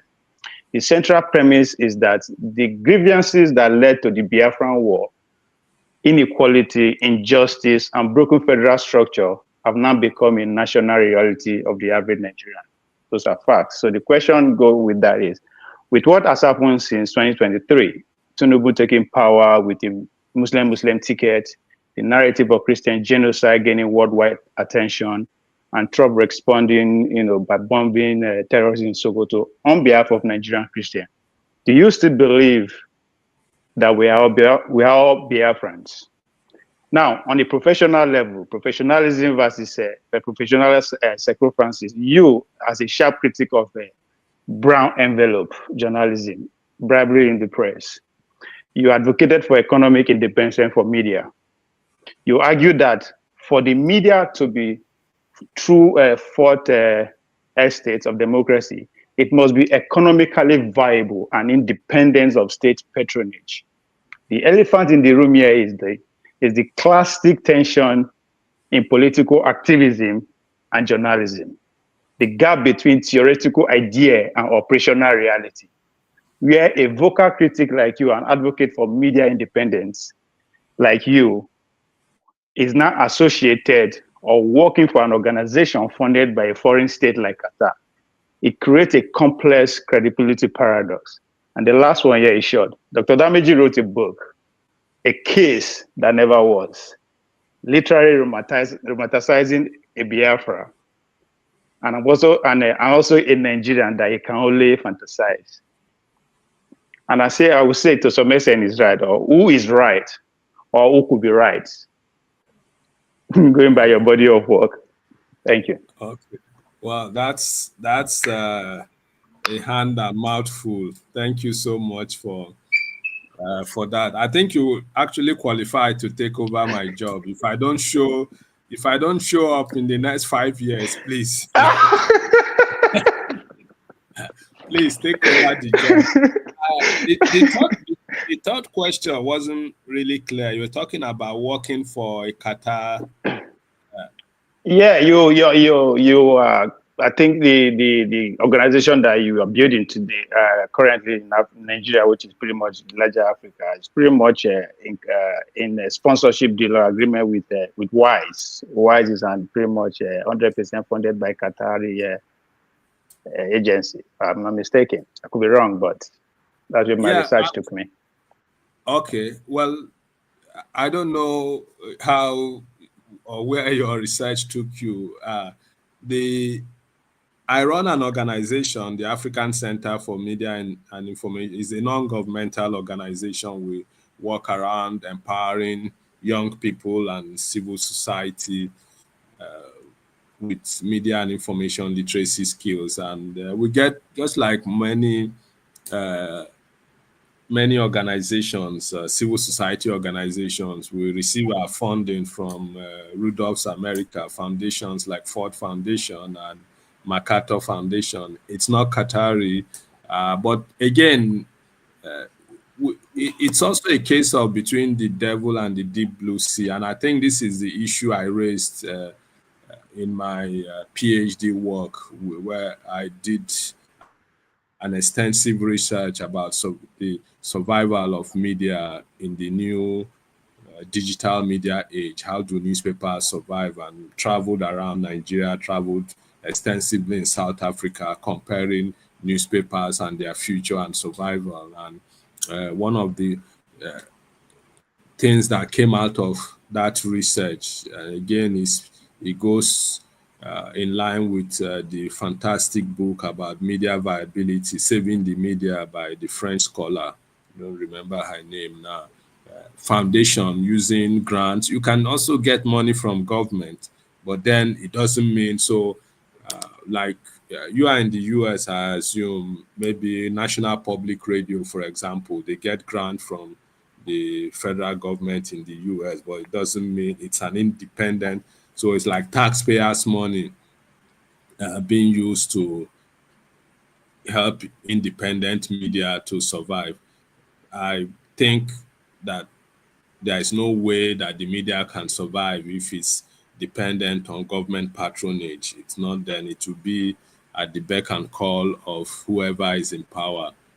Even when that is not happening, and you can see how the abusive relationship between the Trump administration and independent media in the United States. So just to quickly answer that question, yeah, it's going to be hard these days with what is happening. Though before now, before the advent of new media technology, newspapers could survive by selling hard copies, by advertising, and so on. But a lot of people these days read their newspapers on their phone, tablets, and computers, and so on. So newspapers have to be creative, think outside the box, from foundation support to government support. I think the Nigerian Guild of Editors in here are also thinking about that the government, just as the government sets up certain amount of money to fund universities, to fund the media, is like the only profession that is enshrined in the Constitution, that is recognized in the Constitution. So perhaps it's time the government looked into finding a way to get some money out for independent media organization. The details will be quite tricky, who and who, in our country and society. Once you say there is 1 billion naira to be spent, it's also the government people that will set up their own media, quickly set up their own media houses to get that money. But I believe in the independence of the media, and much of that independence has to do with finances, and we need to start thinking of creative ways to build that financial base, whether through government support but not direct government support. So you can have a media commission that the government sets aside certain money for. You don't know who gets the money, so you don't expect anything from them. They will report and do their job diligently.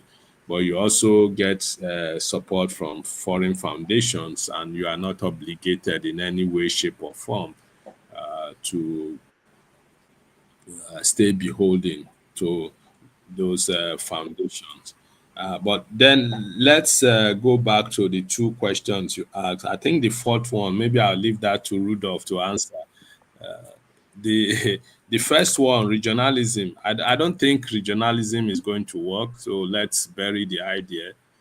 Just as I said about Nigeria breaking up into, and I have no illusions about it. It's possible for the country to break up. Countries are organic entities or structures. They come into being and they die. They go out of being. They can die. So Nigeria can break up. Let's not romanticize that.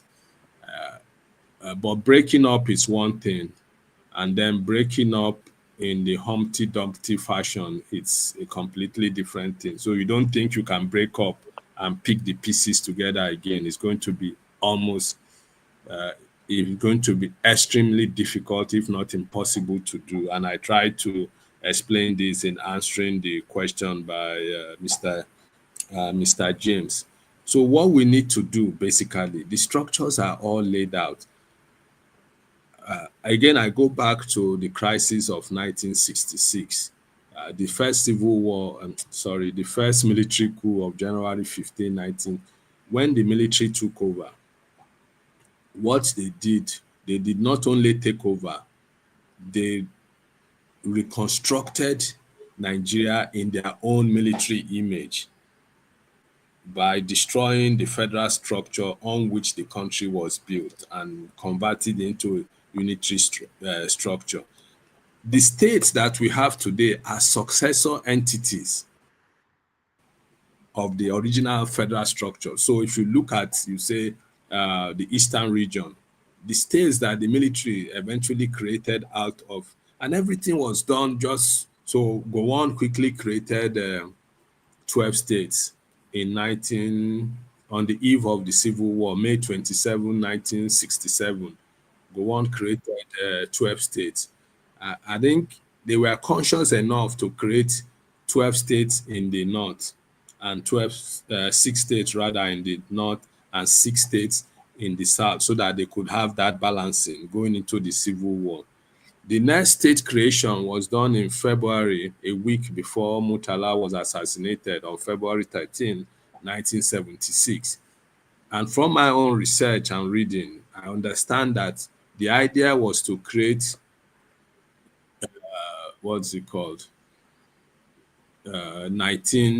the 20 states, to have 10 states in the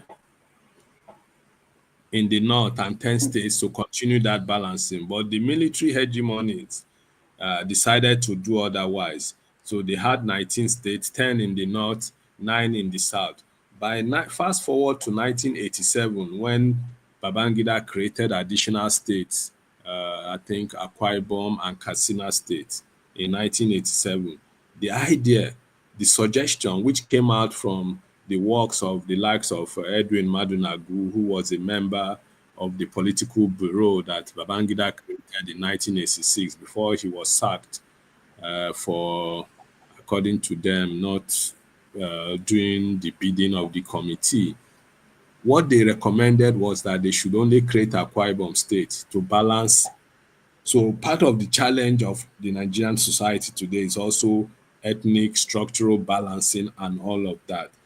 I talked about the fact that the Nigeria's peculiarity is the fact that we are perhaps the only country in the world where you have both major religion, Christianity and Islam, at par. If we know of any other country, we can debate it here. Nigeria is the only country in the world where you have 3 major ethnic groups.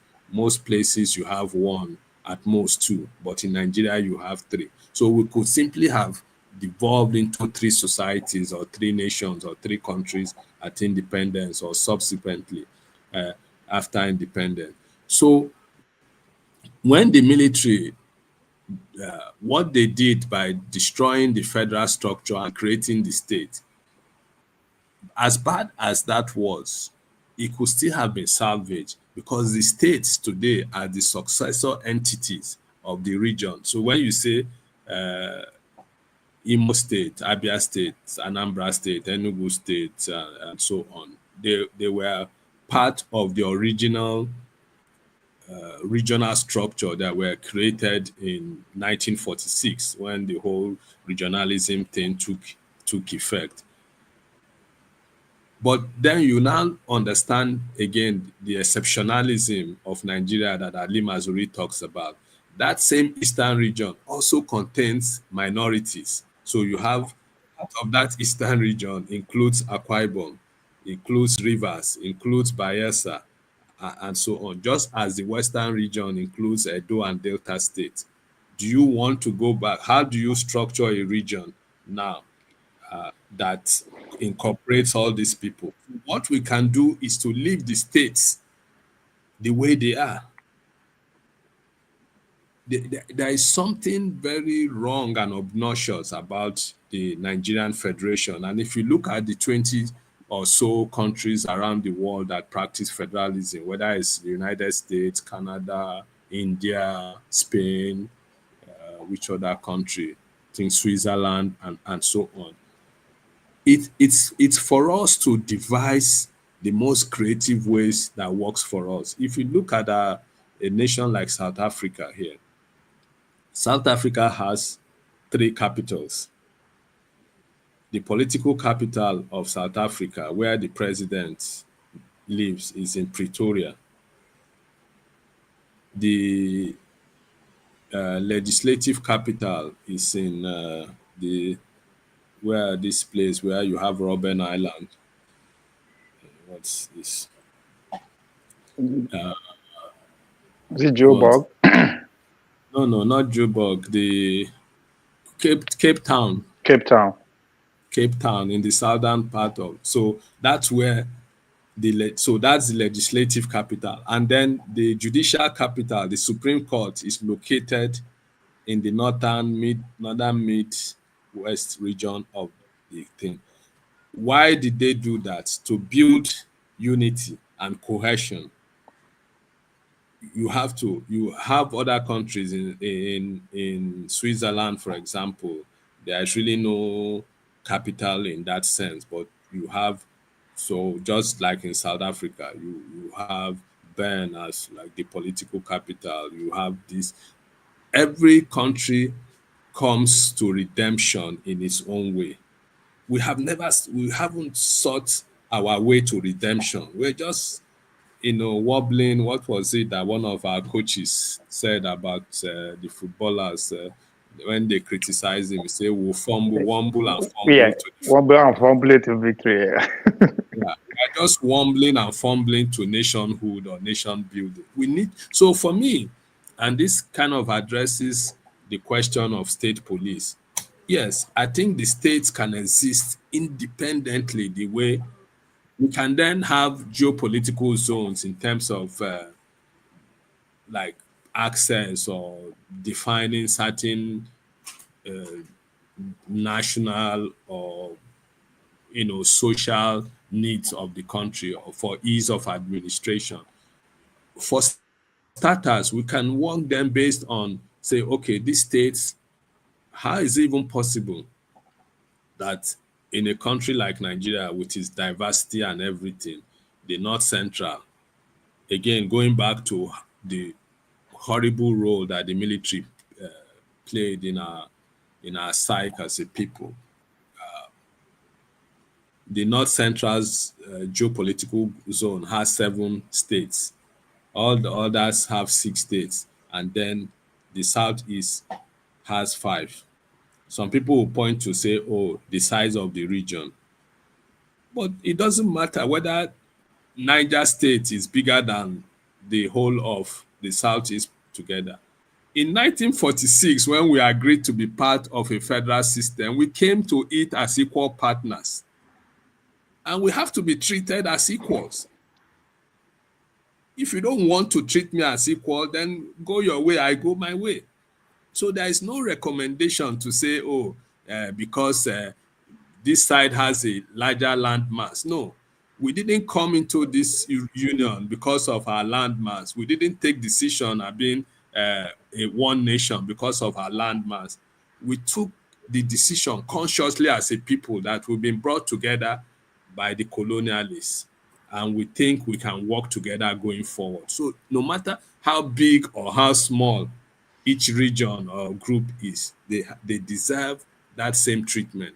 So the Southeast has been, agitating for an additional state and so on. For me, the point then is that the states are the successor entity of the original configuration of this country in 1946, going forward to 1960 when we gained independence, and even up until 1963 when we had a republic, an additional Midwest region was created.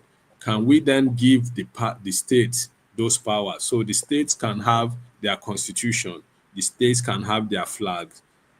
These are not states these are not ethnic or religious states. These are political states. So when you say state, that geopolitical landmass, Imo State, Lagos State. So anybody who lives there, it's a modern nation state. Anybody who lives in Lagos is a Nigerian. And I've written about this. For example, I remember many years ago when Fashola, a lawyer and senior advocate of Nigeria, said he was deporting. I took him on, like he was deporting beggars to their home states. Like, how do you qualify? You are a Nigerian, the constitution allows you freedom of movement. You can live and exist in any place you want. And you tell me I'm causing nuisance in Lagos and I'm not from Lagos State. How do you define? I'm a Nigerian and I have the right to stay in Lagos. So those states are not ethnic, they are not religious states. They are modern states. Every Nigerian can live in anywhere they find themselves. Those states would have their police, they will have their own structure, they have whatever works for them. All of that within the context of a nation called Nigeria. So Nigeria, the center will continue to control things around foreign policy, immigration, and currency, and a few things, so that the states can become viable and competitive. As long as you move to that state, you pay your tax and do what the state assembly make laws for the good governance of the states. That's my own sense, and it's doable if we really want to have that conversation. We begin to talk about separation of power, the rights of states, the power of the center. Enough conversation about this thing. So there is really no need, because no two states can even agree, because the way the military destroyed the structure of this country. There are people, you say today, Imo State, oh, we are supposed to be in Anambra State, or in Benue State, we are supposed to be in Plateau State, or say a state like Kaduna. There are people are asking for their own states because they don't want to be part of a larger Kaduna State, or so on. All of these are things that the military did. They created local governments, gave their mistresses, concubines, and friends, created local governments for them. Nigeria, again, you go back to Nigeria's exceptionalism. Nigeria is the only country in the world that practices federalism, where you have local governments created by the national government and enshrined in the constitution. In all the federal states I know of and that I've researched, there are only two structures. So in the United States, you have the federal and states. These are the federating units. In Canada, you have the national or federal and the provinces. In Spain, you have the national and the regions, and so on. You come to Nigeria, you have the national, you have the state, and then you have the local government. The states, the local government are things that the states should deal with. So you have a situation where Lagos State, that has over 20 million people, the federal government creates only 20 local governments in Lagos. Kano State has fewer people than Lagos. There are 44 local governments in Kano. Jigawa State was created and carved out of Kano State. There are 20 local governments in Jigawa. So if you add 20 to 44, that's, if my math is right, that's 64 local governments. And if you add the population of Kano and Jigawa, most likely there are fewer people in those two states than Lagos. And Lagos has 20 local governments. So you begin to understand the whole theory. What's the Italian philosopher and Marxist, Gramsci's whole idea of internal colonialism. This is deliberate because sharing the allocation of the country will be based on local government. So you give Kano multiple times more money than you give Lagos with more people and so on. All of these have to stop within a restructured and reconstituted federal republic. So the states would exist as semi-independent entities, not on a religious or ethnic or any other than political and geographical reasons. So that's my sense. And then you quickly to the question about we are all Biafra, do we still be? Yeah, of course we are. With all the issues, people are talking about marginalization everywhere you go. Incidentally, even in some of the places, you raise the question of internal colonialism, where the hegemonic power bloc in Nigeria, which essentially has been the northern, both political and military, the country. But even when you go to places like Kebbi, Zamfara, and see how poverty-ridden Nigerians are, then you begin to understand the tragedy of the Nigerian elite and why we are all Biafran. I think we need to begin to reconstruct Nigeria in the image of Nigeria as the true owner of this republic.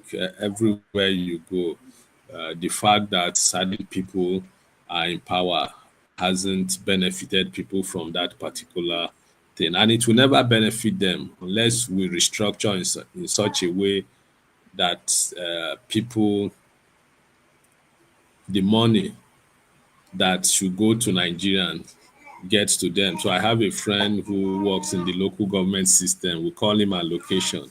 And this is not my choice of word, it's his, because he tells us this still that anytime, is it once a month? I don't remember now, once a month or once every quarter, when the allocation comes, they come to Abuja to share it. And by the time they go back to their local government, maybe half of the money is gone. They are paying godfathers off. They are paying even people who are giving them their allocation. Money that should just come directly, to the states, and the states will manage their affairs the way they want to. But it's what it is. We have a responsibility to deal with that challenge. I hope, Ovie, I've been able to address some of the concerns you have. The last question, maybe I'll leave that for Rudolph to discuss. Rudolph is the true Biafran, and I think he's more than that topic. Thank you very much. Thank you very much. Yes, I am satisfied. Thank you, Chido. So today we are focusing on Chido, so I don't want to take the shine off him, but just what I want to say is that poetry is open to anybody's interpretation. The version of the book, the Nigerian edition, is not yet published. I'm talking to the publishers. They are not giving me the right to give any Nigerian publisher to publish it. So Chido is yet to read the book. But in general, the idea about the book is really about longing and whatever you are desiring. If you don't get it, how do you deal with that? And that's just it. So, all right, let's move on to... Thank you. I'll get you a copy when you come to the US. If I find somebody going home, I'll give you a copy. KJ, you're next. Please, let's limit it now to one. I made a special case for now, you see, eh? Now, when I hunt, I go bush to go hunt. I'm all animal go plant tree, including tot. Eh? No, not so. I even had to. Somebody lent me their laptop because Rudolph put some virus in mine. So, and the person is demanding it. Oh, they want their laptop. They're giving me till 9 o'clock, which is 10 minutes time because they have their thesis to write. Oh no, you can't do that. We have to take all the people that are in. We won't let new people come in. So quickly, just one question each so that we can. Yeah. Okay. So, Doctor, thank you so much. In fact, you have answered almost every other question that is bugging. The only other one I have others, but I will just jump to this. This is a bit different from every other one. You are part of the media, and the conversations we've been having with you so far seem not to find its way to the Nigerian media. Rather, what we do in the media is to invite the same players who are the adjutant of the evil that is going on in Nigeria and keep recycling these people, even though the media knows that some of those information they bring to the media and constantly being aired over Nigerian space is a lie. why is the media now becoming a part and parcel of those who are not only perpetuating this war in power, but also helping to tell their story over and over again? Thank you. Thank you very much. I'm happy you raised this issue. Well, the short and simple answer to your question is that the media is a reflection of the Nigerian society. It's like saying, even though we like to, again, understandably so, the Constitution has given us, when I say us, I mean the media, so much leverage by mentioning the media in the Constitution and explaining how important the media's role is in holding government to account, but also ensuring that society functions optimally. But how many independent media, and it goes back to the question of the asked, a lot of, maybe today, it's the same because of, just as our politics is, the same huge capital outlay you need to run a media house. First and foremost, media is business. So if you check some of the newspapers that are functioning, when I say functioning, they've managed to stay afloat. Somebody becomes a governor, runs for office, is elected a governor. In 4 years, he has stolen enough money to set up a media house because he thinks he needs the media to give him leverage for re-election and maybe to become a senator or ultimately run for president. So even the independent private media, so-called, are struggling. And because the Nigerian society is one that is controlled from the center, the state controls everything. It's almost like the beast. And for Rudolph, maybe as a Christian and Bible scholar, you can help me out here. Like, you have, what is that number? You in Nigeria, you have to have that mark, that number to be able to buy and sell. Yeah, like you have to have that number, whether you are a banker. The banking industry is in an incestuous relationship with the Nigerian state. Whether you are a businessman, you are a Dangote or a $3, if you read a $3 book, and you explain how it's all about patronage. It's like everything. And again, it goes back to the whole question of the military, how the country has become so structured that everything you do is tied around the Nigerian state. And that explains why businessmen, traders, manufacturers, industrialists, bankers are all toeing to whoever is in power, no matter who, because you can't survive, whether it's about import license. Like, things are so abnormal here.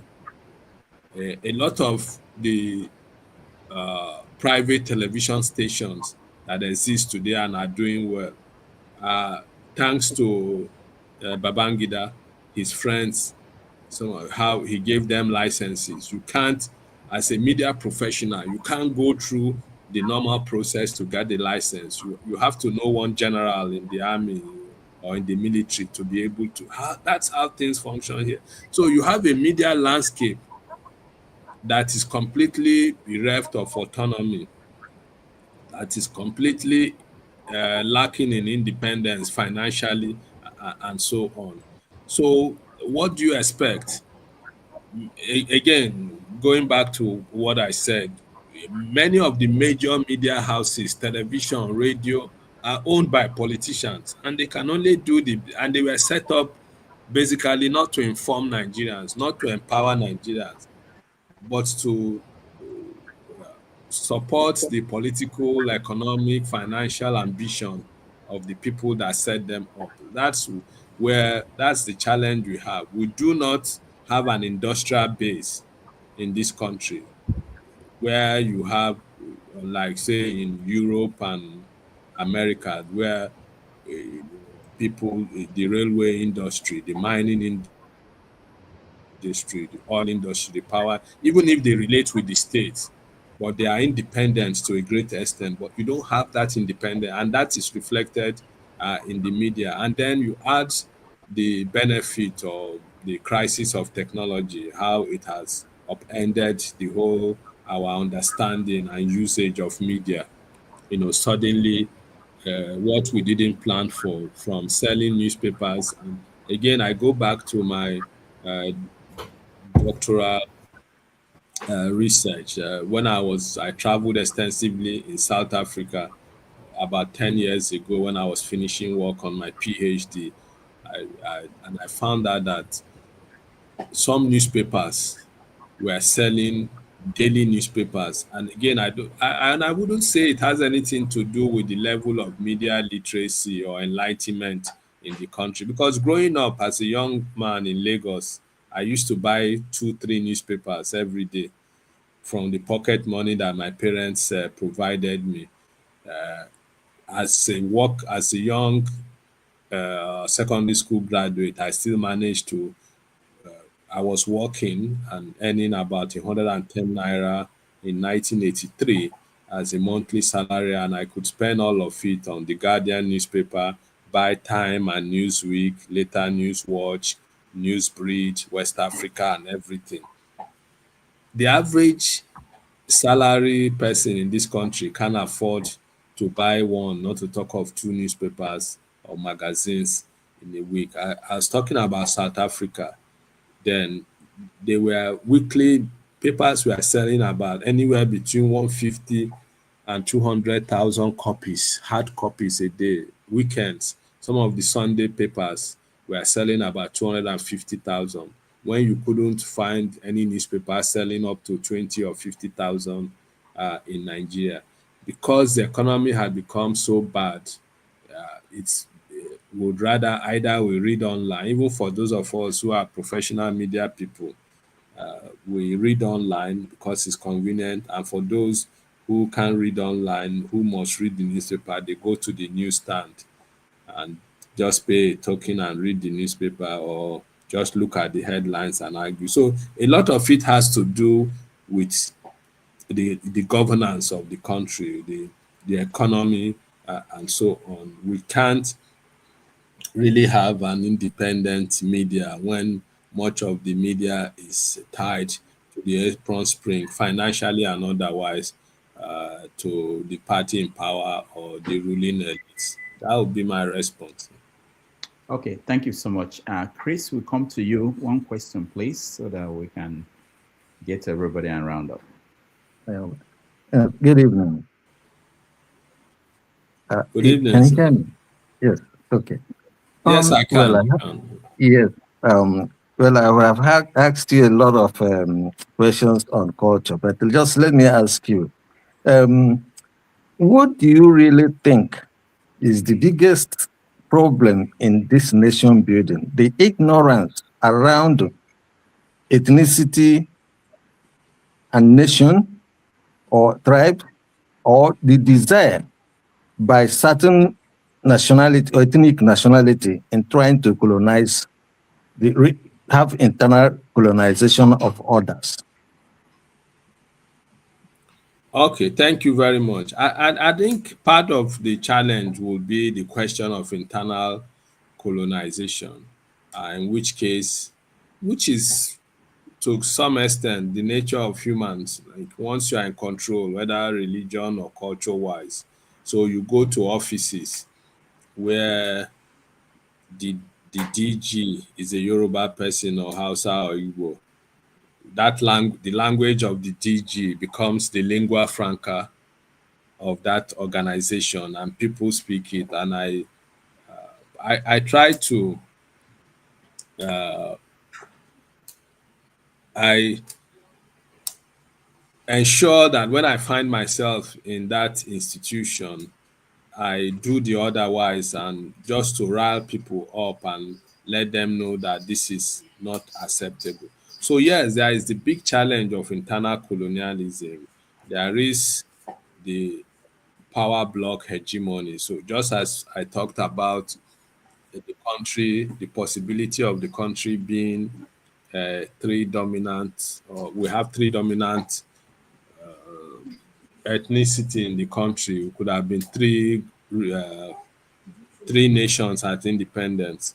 These three societies, no matter where you find them, even in institutions. So you look at somebody like Ken Saro-Wiwa or Isaac Adakaboro, who was one of the first, or perhaps really the first person in February of 1966, just 1 month after the first military coup in Nigeria, who pushed for the creation of a Niger Delta Republic and tried to carve out the Niger Delta because they felt they were subjugated by Nigeria, but more importantly, the dominant Igbo culture surrounding them. And they raised questions about how, when they were at the University of Nigeria and Nsukka, as minority students, they felt that sense of alienation and cultural dominance by the major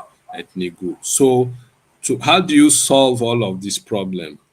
We feel that sense in places like in Kaduna, we feel it in places like Jos, and it explains some of the crises, the killings that we are experiencing in a lot of these places. That oneness, that so again, it goes back to the mistake our leaders, or the lack of interest or efforts our leaders in 1960 when we gained independence. Did we want to be one nation, no matter our cultural differences? How could we have built a common language? And we know the power of culture and language. So talking about language, I'll just tell a little story here. Maybe that can illustrate the point. So many years ago, I stopped over in London. I have a friend there who is a professor of law in one of the universities, but originally from Ghana. And we were just generally talking. I think it was around the time that ASU was on strike, and the then Minister of Education is one of these former governors of Ebonyi State. I don't remember his name now, but I know he was the governor of Ebonyi State. He was the Minister of Education then, and so we were watching AIT on this guy's television in his living room in London, and they were celebrating. ASU was on strike. Students had been on strike for many months. So he was celebrating 50 years, his 50th birthday and 25 years wedding anniversary. And my Ghanaian friend was aghast. I'm like, what kind of society do you have where ASU is on strike?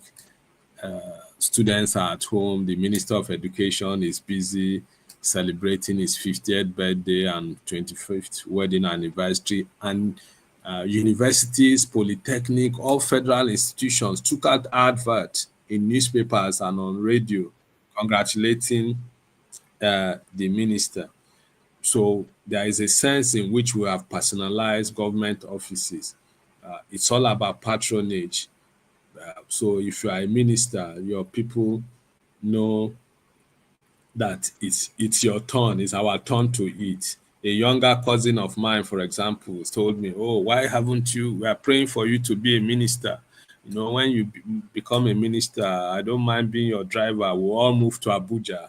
You know, like this is a young guy, barely literate, and he said, "Oh, that you know, being like a minister in Nigeria is like climbing an Iroko tree. Like you don't climb it twice. So whatever you can gather from." So everybody, we see Nigeria like it's a common grazing field. We are not interested in how to, because that's the culture that works. That's the culture that operates. So going back to my friend, he now told me that this your country is bizarre. Like, do you know what happened? I said, oh, I visited Nigeria many years ago, and I was at the airport in Lagos. It was so hot, steamy hot. You know, I didn't know what to do. I stopped. So I was on the queue waiting to be attended to. He's a Muslim chap from northern Ghana, so he bears an Arabic name. And then he saw an immigration officer who also has a name like Muslim Arabic name, and he called to the person, and the guy came to him, spoke Hausa to him, took him out of the line and took him to the front to attend to him. And he quickly attended to him. The guy, he asked me this question: what kind of society or country is yours that you treat foreigners better than your own citizens? The person that helped him probably didn't know he was a foreigner. He just because he spoke his language or he related with his name. So why haven't we thought of the idea of having a common language, something that, what are the objects of our love? What's the bishop, I've forgotten this guy who talked about, tried to define what a nation is, that it's a group of people that have a common object. The Bishop of Hippo,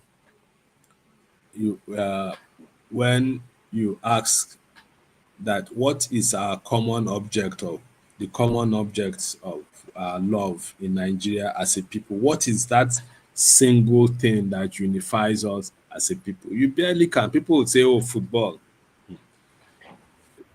I mean, football is nothing. What is that thing? And if we answer that question, perhaps it can help us in understanding the whole question of cultural dominance or hegemony or internal colonization. What is that we hold dear as our people, that this is the thing as a Nigerian, this is the lowest I can't go. This is the common denominator that makes me a Nigerian. People, they judge you based on your name. They judge you based on your religion. You may not even be from the section of the country that, God forbid, you are Igbo and you have Hausa name or Yoruba name and so on. So ultimately, until we have that conversation and agree on certain parameters of nation building, we can't, and I mentioned this when we started the conversation, say the US society, for example, the debate about the separation of power between the federal government and the state government. Rigorous conversation that went on, and agreement and understanding. That can change tomorrow, but at least that conversation went on. We tried to have a conversation the last time, about 10 years ago or so, when Jonathan put together the conference. You see how it ended. It was just a talk shop and people came, spended so much money. People just enjoyed themselves in Abuja and so on. Was it then was it the Lamido of Adamawa, if I'm not mistaken? He came to say something quite bizarre, to say if they won't, there was some disagreement, and he said he had his people in Cameroon that so, I mean, how can you are in Nigeria now, you're talking about having, you have allegiance to people in Cameroon. It's like an American, an Irish American who would say, oh, like his allegiance is not to America, it's to Ireland, because your ancestors and so on. No, whether you have your people or in Cameroon, or nobody bloody cares. You are in Nigeria, you have to do what the Nigerian constitution and law says you will do. So, my brother, I think it's about dialogue, it's about conversation, it's about endless talking. I think the bottom line, and quote me on this, we haven't talked enough about Nigeria and its problem. All right, thank you, Chris. Let's go to ECC, Eccentricus. Go ahead. Hello, good morning. Actually, good afternoon. I'm from Washington State, so it's 1 p.m. We can't hear you. We can't hear you. Wait a minute. Okay. It's noise also where you are. People are. There's noise? Hold on. Why is that? Okay, go ahead. Go ahead. We don't have much time. Go ahead so that we can get to. So my question is on your restructuring, right? What do you think about direct democracy, like ballot initiative, and how come we don't have social organizations in Nigeria, socialist movement in Nigeria? And what do you think about worker co-op? Just put them all like in one suit. Did you say socialist movement in Nigeria? How come we don't have socialist movement in Nigeria? And what do you think about ballot initiative being as because it's a direct democracy? How what do you think about ballot initiative being part of your restructuring? Yeah. Also, So okay, go ahead. okay. So the question of direct democracy and ballot initiative, I don't think there is any problem with the democracy we have now or your recommendation. It's just what's democracy essentially. It's about one person, one vote, being able to cast your vote without any interference or limitation. But because politics in Nigeria is essentially a zero-sum game, so we Sorry. give.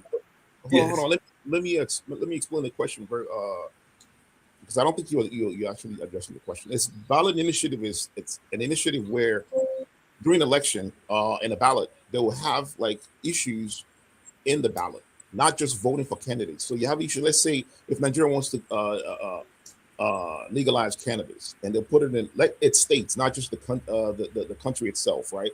The whole federal government. Let's say if a state wants to legalize cannabis, right? Legalize cannabis and put it in the ballot, right? What do you think? How do you think that will benefit like Nigeria? Or yeah, I agree with you, and I was going to get to that. So it's a subset of the democratic process. You can, and that's what happens in advanced democracies.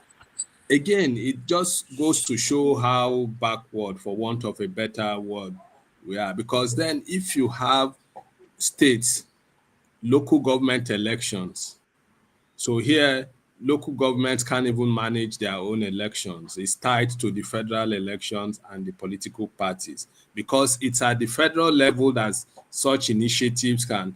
I know in countries around the world, even to something as small as whether students should wear uniform or not, is put on the ballot for parents to decide. Whether the kind of taxes you pay, or whether to build a shopping complex or mall in certain area, those things do happen. We haven't even gotten the bigger and broader one right. It's then going to be difficult. So even the whole idea of who to vote and be voted for, how do you select candidates for elections and ensure that party primaries are conducted in an open, free, and fair manner, and present those candidates for election, and the generality of the people who vote for it. But the initiative, I think it's a fantastic idea, and I think that's part of the main benefits of the democratic process and democracy itself. But we can't get there when we haven't managed to even solve the bigger problem of something as simple as registering and going on election day and voting for the candidate you want. We've not managed to get that right since 1959 that we'll be managing our election almost 70 years, down the road. So yes, when that conversation happens, things like these are things we need to be. When you have a restructured and better run Nigeria, local government will be able to, in a lot of societies around the world, it's the election of mayors or council chairman. It's quite fair. People put more interest in it because it's the government that directly affects them than they put in the federal government, because it's the local council that will determine how much they will pay for grocery, whether schools will be, school units or councils will be closed, whether more teachers will be employed, whether more classrooms will be opened, and so on. But you have a society where even though we live in a federation and the federal government is supposed to something like primary education is in the exclusive list. That means something that the local and state government should manage. The federal government has taken over primary education. And so it's from Abuja that they do determine structure and nature of schools that will exist in Zamfara or Badagry or some far-flung part of the country.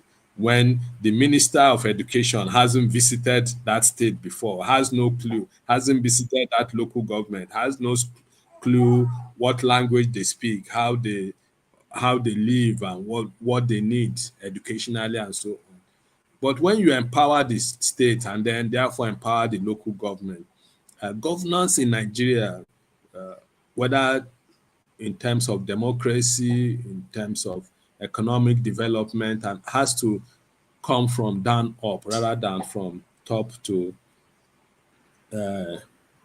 bottom. And it's only when we do that that we can then begin to really get the benefit of things like the ballot initiative that you mentioned. But we haven't even managed to get the simple democratic process of one person, one vote, or voting. And you vote.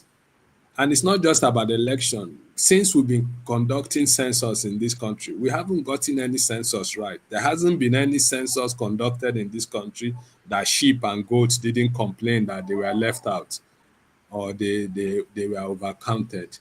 That's the tragedy of the Nigerian society. Quickly to the question about socialist organization, we do have, I belong to one, there are a number of socialist initiatives.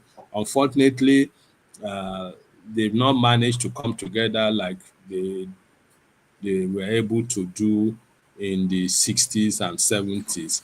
And again, I point to, yeah, I point, sorry? I said I would like to be part of the organization. So okay, so yes, we can connect after the conversation. There are a number of socialist groups in the country, and we relate with. There is also the socialist movement of Ghana that we connect with. I'm happy to link you up with some of these groups after the conversation. Okay. All right, thank you. Let's go to Michael. Michael, one question, please. Okay, one question. Okay. Dr. Chido, Professor Dudov, thank you so much for giving me another opportunity to talk today. Can you hear me? Yes, I can. All right, Professor Chido. All right, just go straight to the question, and I really appreciate it because you've already spoken a lot about my takes and my idea about Nigerian situation, because every time we come here, we always talk, we don't give solution. But you have given a lot of nuance and ideas of this, how the country can move forward. My question to you today is this: has democracy worked for Africa? Because when we look at democracy today, we live in the diaspora and we see what the democracy is doing. So, and we find that the more we Africans have been ruling ourselves and we have been doing better. Because when I read the book, because it's true, Rudolph, I know this gentleman, what Britain did to Nigeria, this book right here, I found out that that's so much the British has done to us in a lot of damage, the indirect rule and everything. But to you today, in order for us, especially in Nigeria, as democracy worked for us, which other way can we form a government where we give power to the people so much they can say, this is what we want, this is what we need. You are no longer serving us, you're good to go. Can you please emphasize and expatiate on that? Thank you so much. Now, Chido, thank you. Chido, do you want to take another question and answer them together so that we can move faster? Yes, I can. I have to run by the bottom of the hour. Okay, all right. Our guys top here harassing the whatever out of me. So I can, as democracy work for Africa, I can take the remaining 3 questions and then I'll just. Okay, very good. Chido, so let's go to Igbo basics, your question, so that we can get Ife, and that will be it.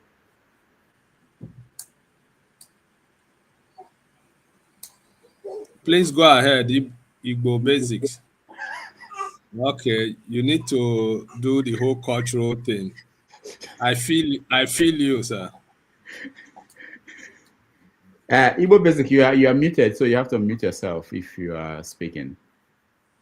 If you can't find it, we can go to. So, Chido. Okay. There is only one place that I know that they answer Onumah. Are you from Abriba? No, I'm from my mother, and I've not been back there. Okay. But you know the name of the place called Abriba? Yes. You are not from Abriba? No. Okay. Those are the only people that I know that answer that name, Onumah. Okay, Onumah is my own imagination. It has no meaning. Okay, there you go. The people from Abriba do answer Onumah. So think about it. I've listened to you very carefully and I don't have much else to add. You talked about the broken wall. That is from the Nigerian situation. And then you talked about Nigeria being a place is inevitable. I only will try to work with a couple of symbolism and close my mouth, but trying to stay away from talking. This is what I thought. This is called my own passport of Malamilia. You can see this passport. A lot of people here don't carry this passport. I still carry it each time. I carry this other one that says ECOWAS. The first passport is what? I call it the passport of Malamilia. Malamilia? Yeah, Malamilia is the original passport that Nigeria. What year did you get that? This was 1976. Okay. So okay. We still had a lot of people today have not seen this. So that goes to the question of Nigeria as a place that is almost impossible for now to break up. So if anybody is thinking that Nigeria is going to break up, the last time that Nigeria almost broke up was just after you were born, and that civil war. Igbo basic, we have to round up. He has to go exactly in 5 minutes. Okay. Nigeria is a case of a broken plate that has no mequatorism. That's what that plate is. But the only question I'll ask of you is, with your organization, the African Center for Media in Nigeria, and all the good work you're doing, the question I actually have for you is that how are you meandering, or how are you marching in that meandering entity called Nigeria? Because in your outfit and the things that you do, I would just like to connect with you to find out what you can do, as in 11 days, we are going to the book, Chief Zerudah, the man and legend of New Masquerade. I'm sure you know that name. These are the people that came before us. In 11 days, that book will be released in Amazon. So my question is that with your organization, which is on ground, and the setup already have, is there a way we can hook up to make sure that this drum beat that we're loud soon can be made to be more meaningful in Nigeria? This is the book. All right, thank you. All right, thank you. Congratulations. Yeah, please, on that question, you can reach out to Dr. Damages to get in touch with me. I'll be happy to discuss it with you. All right, thank you. Let's see. Finally, Ife, your question. On the question of how are you managing in Nigeria to still keep your face? I will address your question. I just wanted to ask that one directly, but when I answer, I'll deal with the other question you raised. Good evening, Chido. Happy birthday. Happy 60th. Thank you. This is my first time meeting you because you're always on assignment. So it's good to see you for the first time. Thank you. So my question might be different. If you're going to sell Nigeria to me as an investor, who has money, maybe a billionaire, trying to invest in my country, Nigeria. But I'm worried about coming to a country where there is no security, where they have 744 people that they're going to reintegrate into the society, and these are terrorists. And you have somebody like Nnamdi Kanu who is sitting in, Sokoto prison. I won't say for no reason, but I'm looking at him and I'm looking at 744 terrorists that you are trying to reintegrate in the society. I'm coming to invest in your country with no healthcare. I'm coming to invest in your country with no electricity, no water. The electoral system in that country is a shambles. It's okay for you to have a fake certificate and you can, still contest the election. You have a country where everything is just centralized in one state. And I, as an investor, and I'm considering to come to your country, how are you going to sell that market to me? All right, thank you. Thank you very much, Ife. So I'll just quickly run through the questions. So starting from the first one about, has democracy worked for Africa? I don't think the challenge is about democracy. Rather, we should put the question this way. Have Africans worked for Africa? Have African leadership? It has nothing to do with democracy. People will say, oh, democracy is a borrowed concept. No. And I started this conversation by addressing the meaning of democracy. It's just vote. And a society is supposed to keep educating its people and enlightening its people in terms of how they want that process of voting to go. So one person, one vote. These are the people running for election.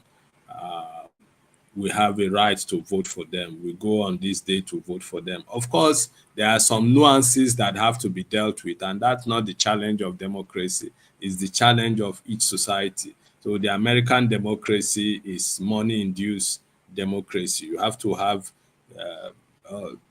Rudolph, you can correct me if I'm right, that how many hundreds of millions of dollars you need to have to run for US Senate, for example, not to talk of the presidency. But that's a democracy.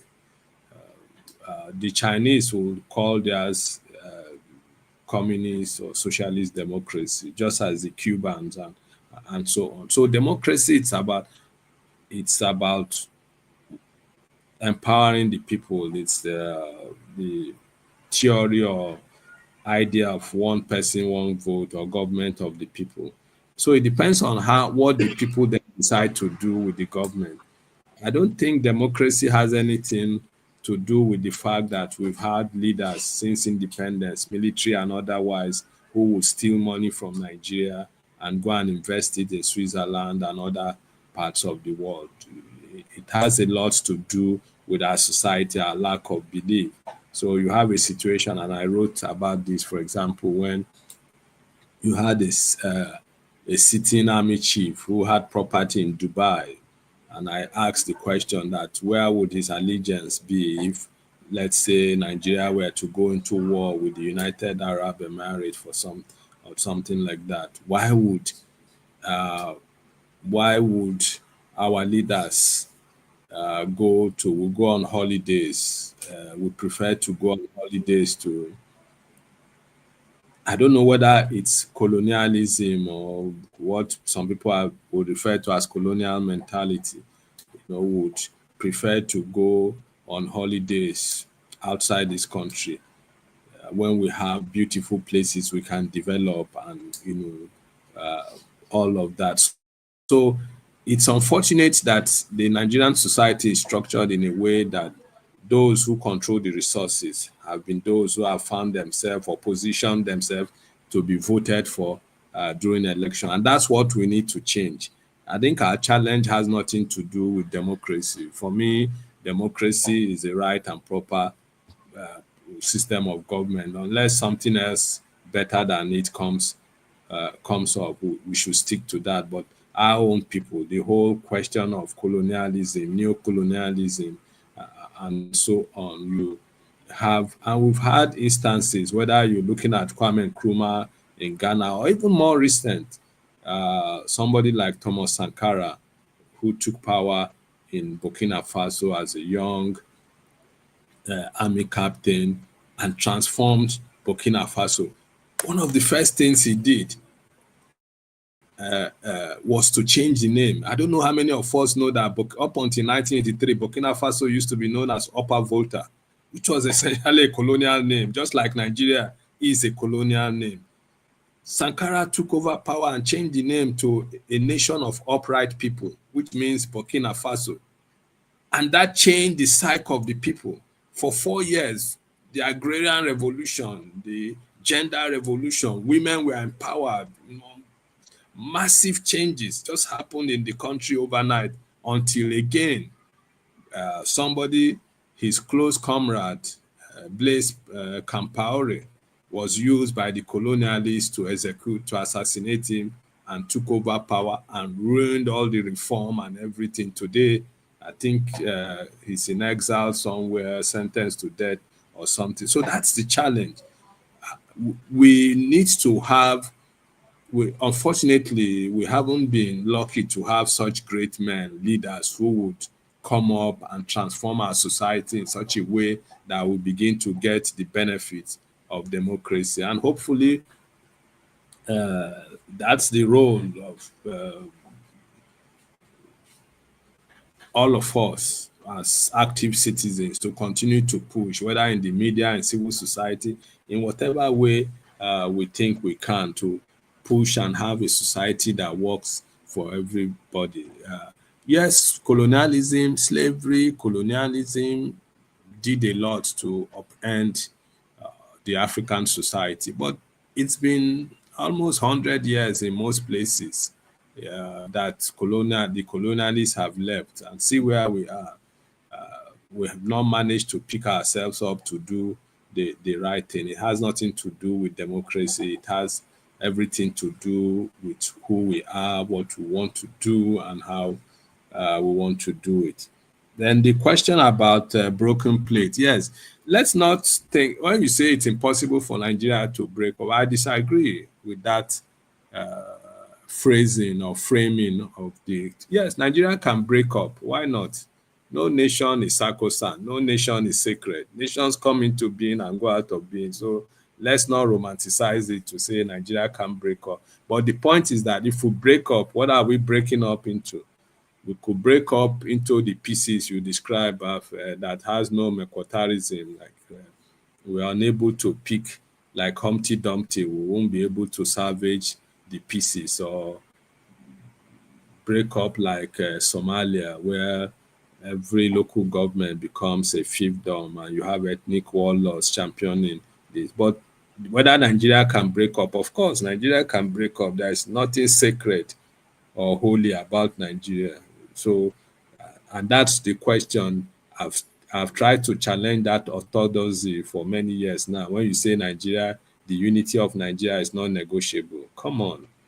How did the country even come into being for you to begin to make such silly statement that the unity of Nigeria is not negotiable? We must negotiate Nigeria and continue to negotiate it as and when necessary. And then the question about surviving in Nigeria. Yeah, we managed to survive. Those of us in the media and civil space, it's tough. What can we do? We are Nigerians. We are resilient. We've learned how to survive everywhere we find ourselves. Rudolph has managed to survive in New York, in the US for many years. I don't think I can survive in a place like New York. I lived in the US for a couple of years, worked in downtown Washington, D.C. I used to commute from Germantown every day, and I couldn't wait to leave. So I think it's an individual thing. There are those who aspire to go live and work in the US. I visit the US, I have family there, but I don't imagine myself ever living in a place like the United States. It's my personal preference. Just as a lot of people would say, oh, I can't live one day in Nigeria and so on. But in the case of living here, it's quite tough. It's extremely tough. You talk about insecurity, you talk about convenience, light, water, and everything in between. But we are here. We'll continue to do what we can do and hope for the best. And then finally, somebody talked about, I think the question, was it Ifi, the last question about how to sell Nigeria. Unfortunately, I'm not a businessman. I'm not a capitalist, so I'll never find myself selling Nigeria to selling Nigeria to anybody. But seriously speaking, it's hard to do. So I may not find myself when I discuss Nigeria, whether to my students, to friends and colleagues, or people around the world, I make them understand the challenge we face as a people and where we are and where we need to be, and the unfinished business that is this country and the potential that the country has, and why we haven't been able to measure up to those potentials. Whether the people are convinced, whether for those who are business people who think that Nigeria is a place to make big money, quick and fast money. And a lot of investors, even with the craziness that is going on in this country, investors are coming and making it big, ripping up the country in partnership with the ruling elite here. And I do travel a lot. Most times you're coming back to Nigeria, you see a lot of foreigners in flights, whether from London, from Frankfurt, from Amsterdam, from Paris, and depending on the flight you take, you see a lot of Nigerians who are traveling. A lot of foreigners, whites, Chinese people, Asian people from Europe and America, who are traveling. Sometimes it's almost about 1/4, if not half of these flights are filled with foreigners coming. There must be something exciting about this place for them to be coming repeatedly, and they travel to places that those of us who live in Nigeria don't even venture to.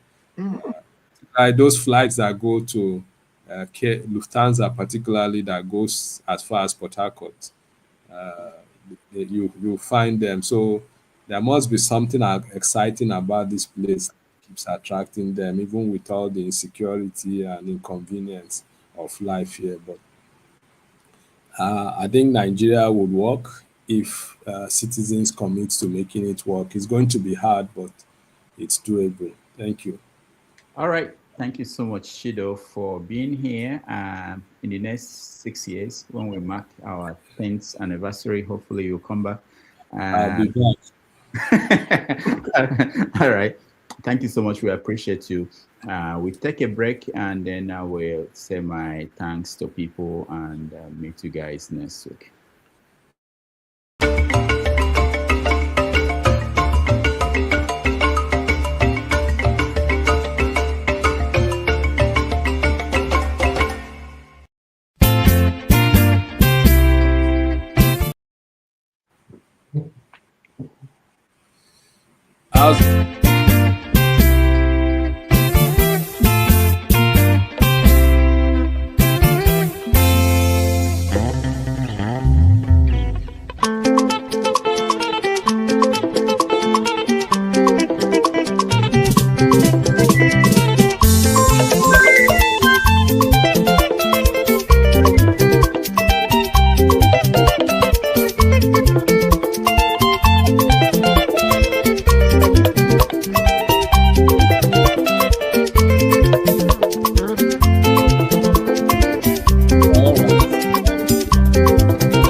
right, welcome back. Thank you, everybody. I hope you enjoyed the show today. We had a conversation with Dr. Chido Onumah, who was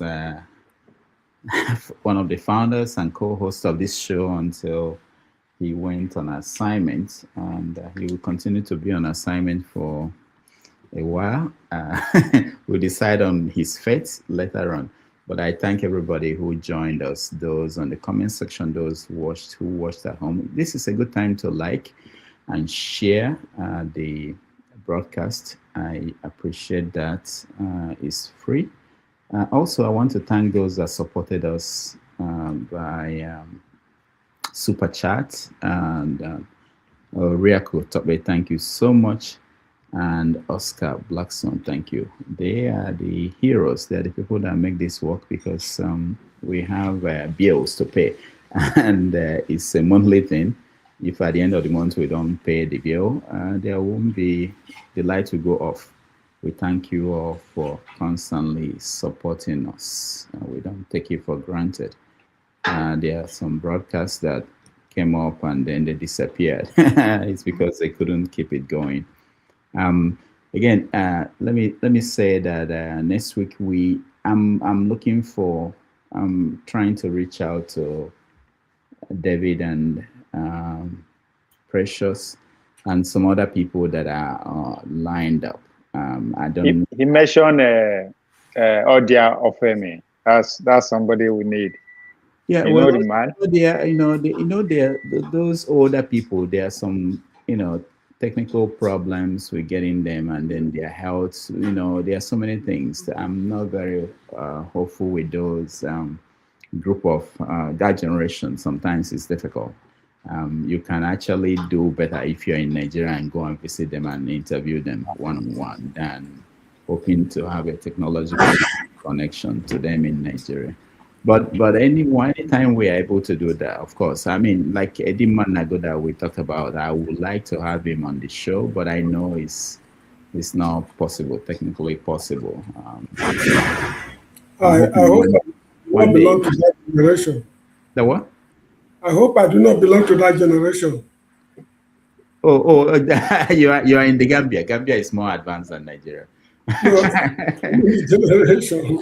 but no, when I talk about Odia is retired. Eddie is retired. These are retired people. You are still teaching, so you're in a place that you are connected with technology. Again, thank you everybody, and let me see. I think Odia was secretary to Awolowo. Yeah. KJ is going to have his normal show, which will be an after show to this, which will give people opportunity to discuss extensively on what Chido said. I think he said some interesting things today that people who paid attention will have answers to some of the questions. We didn't touch on his arrest by DSS. We didn't touch on so many things I had in mind because of time. I know that he wouldn't be able to stay as long as we normally have our guests.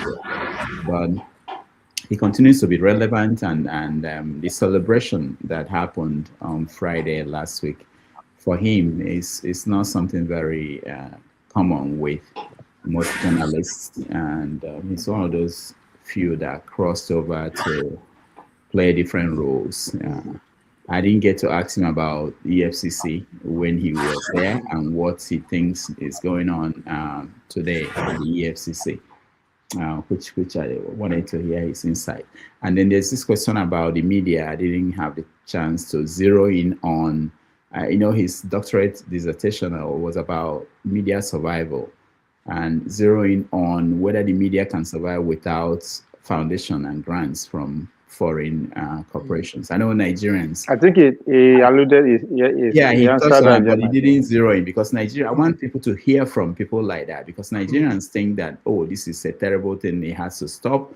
If it stops, there's no paper. If it stops, there's no Premium Times. There is no Sahara Reporters. I think my argument is how do we stop it? Because I think it's part of what he said, that we have not had a conversation enough. And he went ahead to say that there are some conversation that even center on kind of like think tank level. We projected something that take decades and decades, and I think this is one of them, right?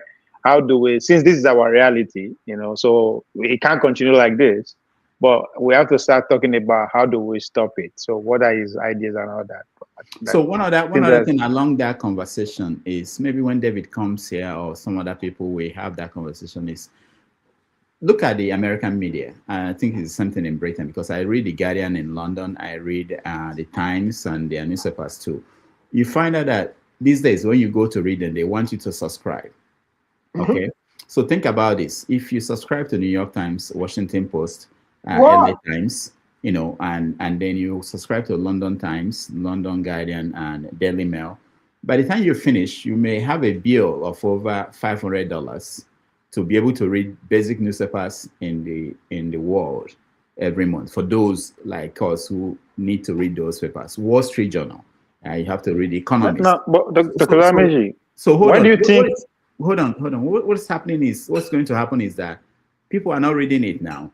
So only the institutions, the elites, and then they are dividing the world now to people who can afford to read the New York Times and those who will be forced to read only the New York Post, which is still free for now. But that's the only way the papers are going to be able to survive. And when there is information vacuum or real information from real newspapers, people now read what they can read. So you now see people reading the Enquirer, if it's still there. I don't think it's still there. Find people reading the Post or what they call the tabloids as their source of newspaper, the news. And that's damaging in the long run. If you think about that, it's not going to be. We get in from TikTok. Why is it that? Why is it this?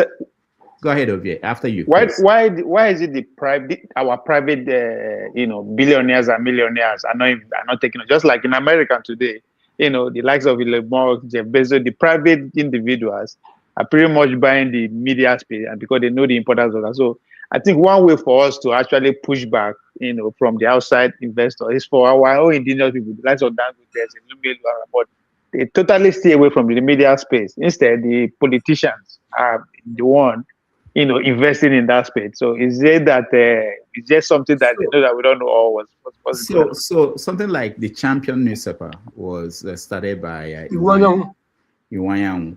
Okay, so it's not just Vanguard. The guy who owned the Vanguard, he's not a politician. The Guardian is not a politician. Although historically, if you think about Zeke and the West African Pilot, and think about Wolowo and the Tribune. There's also the Sketch, and so it's not just we had that mix in Africa. But the point is that media institutions are not profitable on their own, especially now. In the past, the New York Times and Washington Post, they were very big and profitable, but now they are not. They can't even afford to pay their people. They are struggling, so they are trying to find new formula to be able to survive and be able to sustain themselves. It's difficult. In Africa, it has never been profitable, especially in Nigeria. If you know the number of papers being printed in Nigeria today, you'll be ashamed of the country, and they struggle to pay people. It's not like they are making money. And most people so you find real business people like Dangote, he's not going to invest in something that he knows that historically it doesn't make money. And the reason why some people invest in the media today is to have influence, to have power, to have influence and use it to do other businesses. Dangote doesn't need that. So most people it's better for them to pay the media, buy the media, than to own it, to have that problem. It doesn't easy because it doesn't have competition. By the time we have like 10 billionaires, 20 billionaires, I think we'll invest in that. What I wanted to say is this. I have thought about that for a long time. I did a 10 paper on that media business. Here is what I think. You see, while we're growing up, there are a lot of institutions that have been bastardized now, largely because the Nigerian government or the Nigerian, administration, politics or whatever, refuse to patronize those institutions. One of is the post office. Remember when we were growing up, you could go to a post office and buy money order and post your distance, and it will get to where it's going without issues. Now, in my secondary school, you could go to a newspaper section. The school buy newspapers. So those of us who like to read newspaper and news will always go there for time to do your research on those newspapers. Now, the reason why these things are going down the way they are going is because the institutions have stolen all the money, and they are not. They're not. In fact, the more ignorant the Nigerian people are, the better for all of them. You remember also we had an issue when they started introducing the FM stations instead of the AMs, because the FM stations were only entertaining people. They play all the nonsense junk music and no time for other research or even deal with issues that are tropical that will help the school. You remember when I was in secondary school, some of our government teachers would say, go today, this program is going to air in this AM station. Go listen to it, write your essay based on what you hear and bring it to school and we debate about it. Those things are no longer available now. What is there is now show me your backside, show me your backside, move your backside. That's all. So the people's brain and everything have been fried. They nothing, and government is interested and is not interested in reviving those things so that this cycle will continue. Nobody can ask them any question. Nobody can say anything. Look, if we are truly people who want to revive our nation, there are many avenues the government can create job overnight without even having to do anything. Just revive the railway, revive the post office, revive those things that are there that people have killed because you refuse to finance those things. And one of them is revive newspaper. Make it also mandatory that schools, institutions around Nigeria, we all have, even if you're going to pay from your government purse, every secondary school, university will have newspaper supplied to them. You will know that you're not doing that because you like the newspapers, but because you want to sustain people in their work. And afterwards, this thing will automatically pick up again. I used to buy newspaper, just like Chido said. We used to buy, if we have money, we are interested in going to buy newspaper to find out what we can see of the news from GMPP people like Wazir Ibrahim, Aminu Kanu. What are they saying? You want to read their existing and understand the new terms and how they are describing things. It's no longer there. Those has gone. They are online now, though. They are online now. Does that count? Does that count? Okay. Light in Nigeria. Yeah, Rudolph. Hold on, Igbo Basics. Chris, go ahead. Yeah, sorry. Quite a lot of things. First, the media has issues because people don't lack of reading culture these days. Okay, social media, and like I was trying to tell you that if we don't get the New York or the economics, we get it from TikTok. So that's TikTok. You can't read the economics now because of TikTok. So you can always get this thing from TikTok, whether it is correct or not. It doesn't matter. But more important to me is the culture. I keep on saying the importance of culture in human development. It's very important to understand that some people run things very well, while others don't have the culture of running things very well. KJ mentioned the railway and post and telegraph.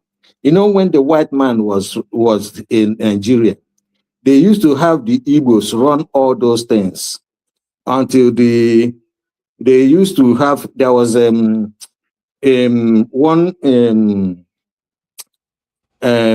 this thing seminar I attended. So they were discussing how when after the Igbos were sacked from, or when they were killed off from northern Nigeria, so the post that usually gets from Lagos to Kaduna in 2 days now takes 1 week, to get there. So you see how things so from there, everything starts going down the drain, so it's not like it's the culture. And they're doing it so that people can become poor, so that they can control them. sorry, guys. I don't want us to mash these two programs together, which is KJ, we do this where you have extensive time to discuss the details of what happened. I'll just let Igbo Basics say something and then we end it and go over to KJ's show. Igbo Basics. I try to stay on my lane and I try to work with symbolism, even as much as we've been called the other generation. I'm still proud of that generation. When I put on this cap, let us all be careful as when we answer a name. There is always something in a name. A lot of us don't realize when you say you are so and so. Somebody is able to take on that name and place you where they should place you and be able to extract what they need to extract. I came on with not a barrage, with some very simple things direct, linked to a place called the Small London. That Small London is Abriba. You have to pass through KJ's place and pass my place before you go to Abriba. The people of Abriba answer Onumah.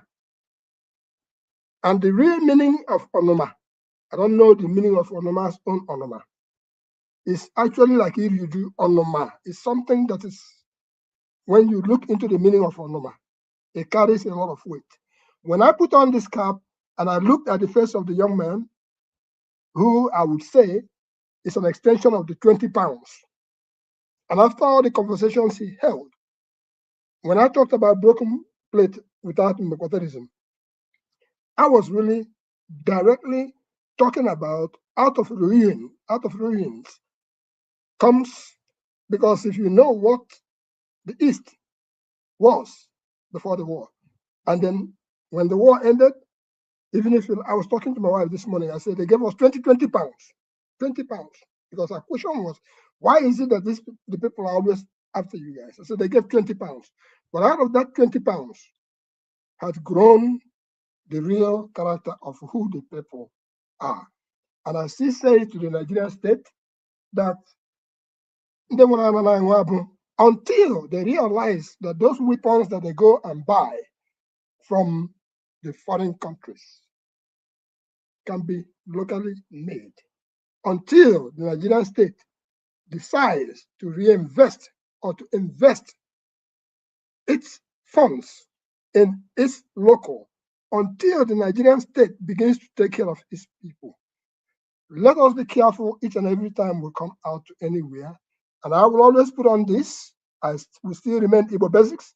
If you like, no matter where we go, if we put on this, if you don't like it, that's who we are. I'm so sorry to say it. And that should carry the weight it will carry all along.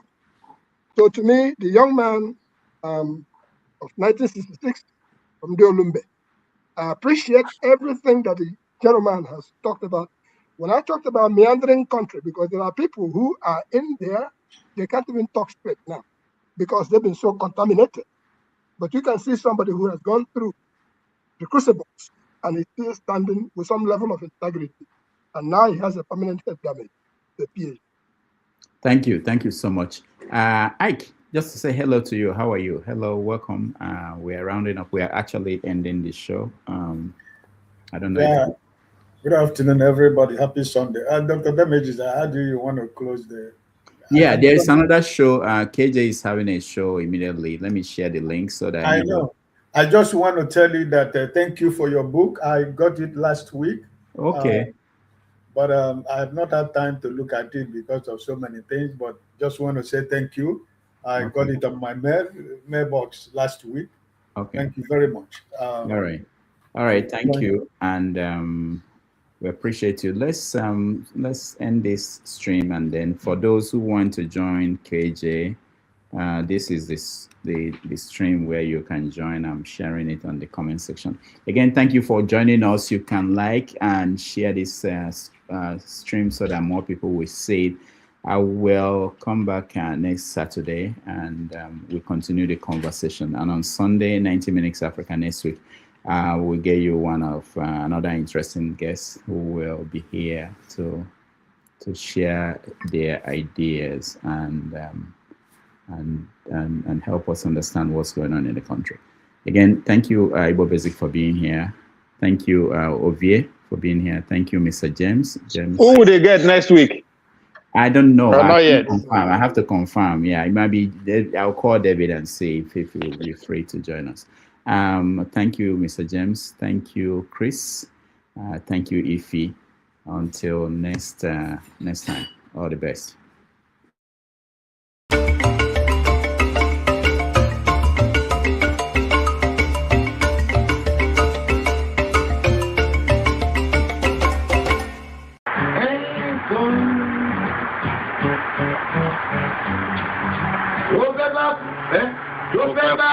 Tó fẹ́ kú torí ẹ̀ o.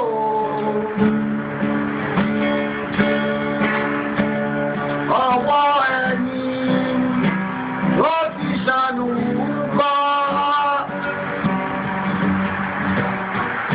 Ayé la bá, ayé la fi sílẹ̀ sí.